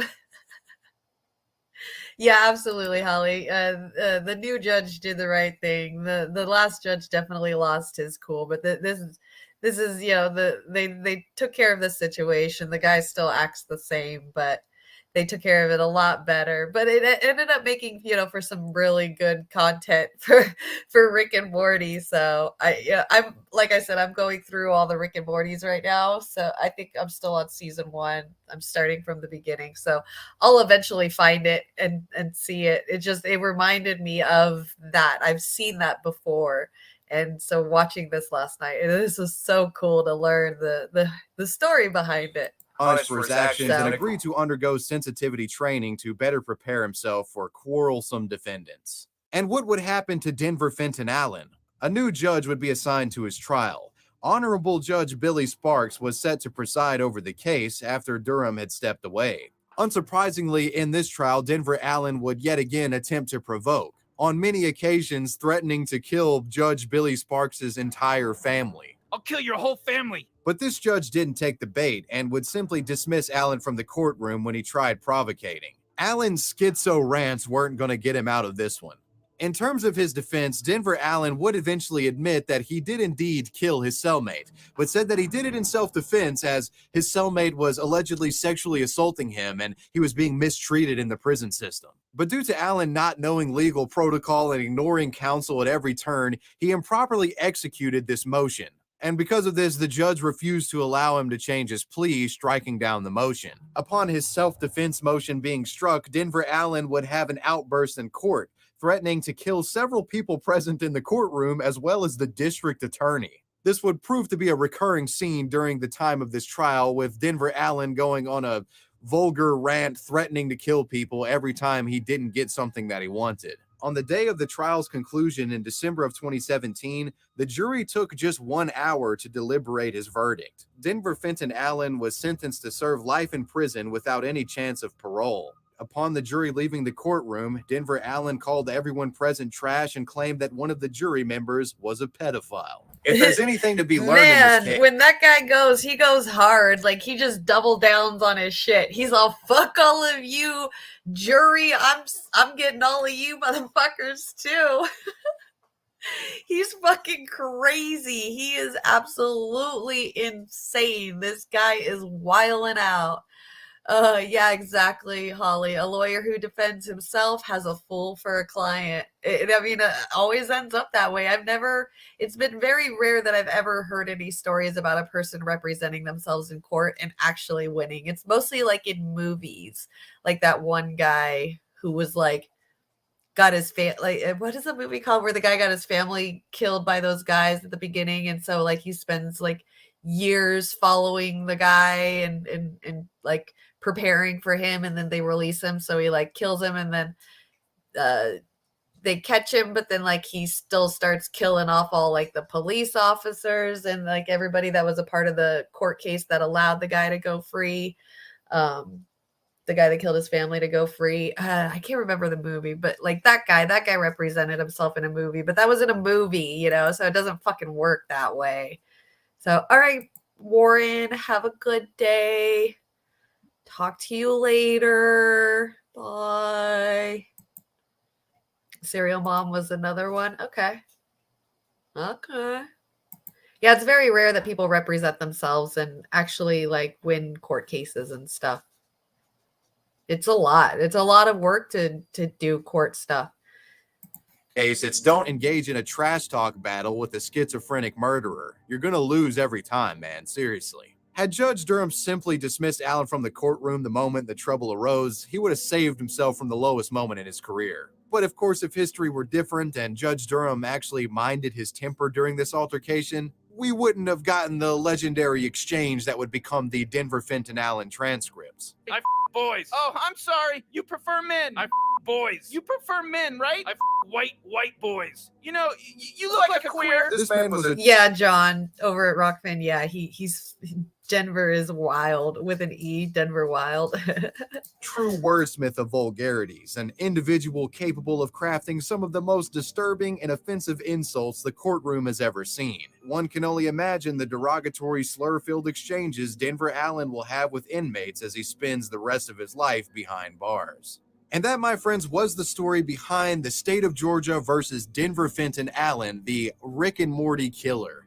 Let me know what you guys thought about this video down below in the comment section, and let me know who or what you want me to talk about next. That shit's crazy, right? That's absolutely insane. That guy is insane. Yeah, Denver Fenton Allen, the Rick and Morty Killer. I mean, that's crazy to me.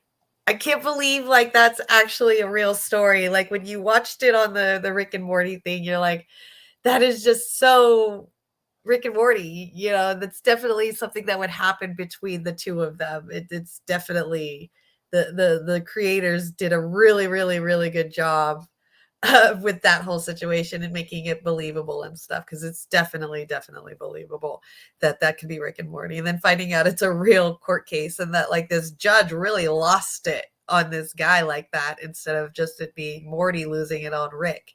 So it's wild. I saw that last night and I was like, that's it. Like, that's perfect. That's so much fun. I cannot wait to show other people that. So that was just something fun that I found. Serial Mom is a funny movie. Check it out if you get a chance. Definitely. Okay. I'll look it up. Is it on Hulu? Because I got Hulu. You like the lava lights? Yeah, there was definitely a lot going on in that video with the lights and then the blankets in the background and then his Bananarama shirt, you know, the vacation dad button up shirt. So what's up, little kitty? You want pets with my foot? Weirdo. Yeah, it's totally crazy, but definitely good script. Yeah, absolutely. They definitely did really good on that. So, I mean, but that's a lot of the Adult Swim people too. They're very good at taking something and looking at it in a whole nother way. So, and that's why I really enjoyed Robot Chicken is because there was a lot of things like, you know, that they would put up from your childhood and then kind of switch it around and make it a little bit different. Or what if this happened? Or what if that happened instead, you know? And I really enjoy that kind of comedy. That's really cool to me is like, and perspective of life as well is like being able to see different perspectives. And they definitely have, definitely hold the bar on looking at different perspectives and showing it and giving content for it, especially in the comedic side. So I really, really enjoy anybody from the Adult Swim generation and era and company. Oh, okay, cool. It is on Hulu. Yes, I have Hulu, so I can get it. That's exciting. Okay, I think I'm pretty much done for the day.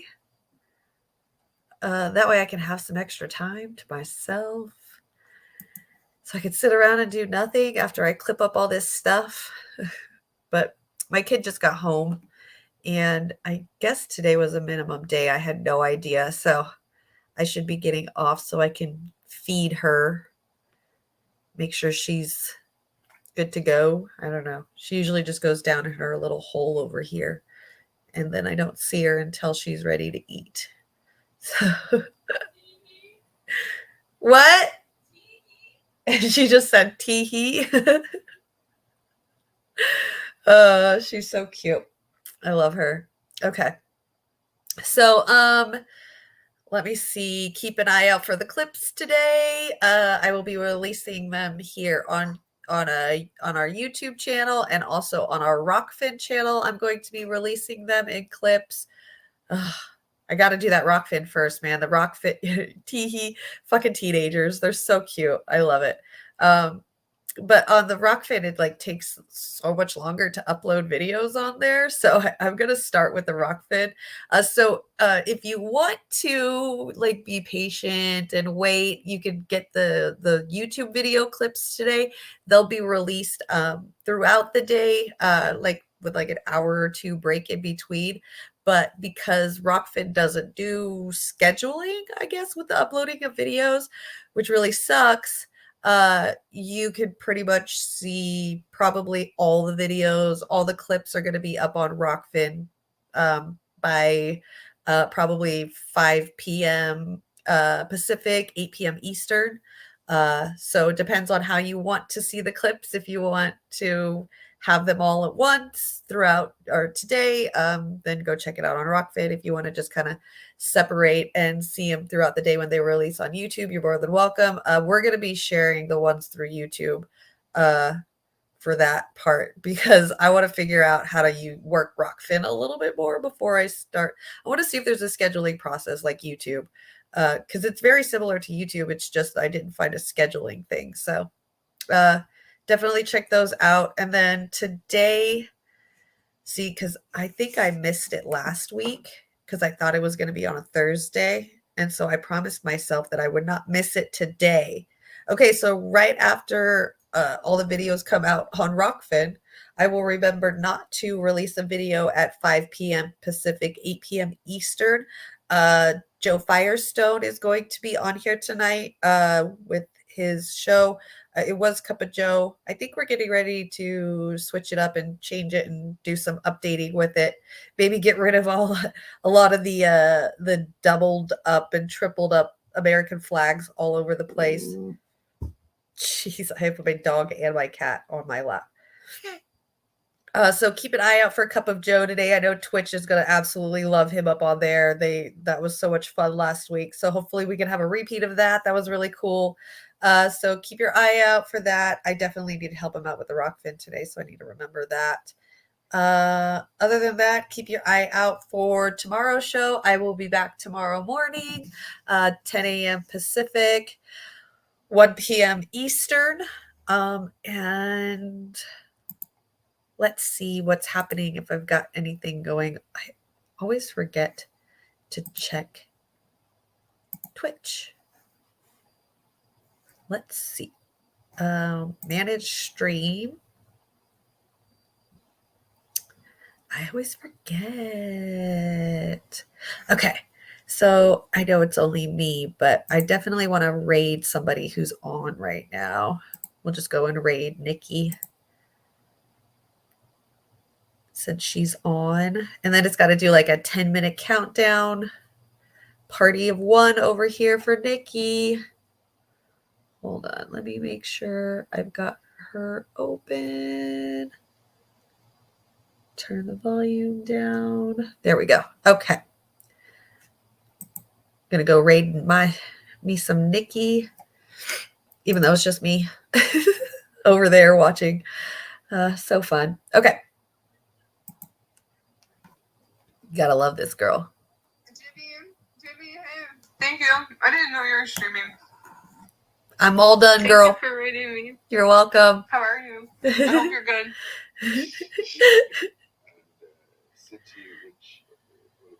I'm good. Party of one. Glitch Okay. cat. Please talk slow. Okay. Hooking her up. Get it over and done with. All right, you guys. Gotta make sure Nikki's taken care of today.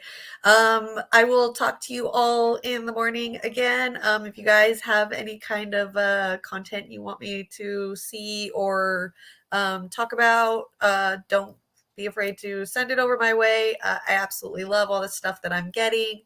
And it's definitely helping out with the ease of a lot of the work that I'm doing at night, trying to find things. So thank you all for everything that you're doing. And I will check you all later. Peace out.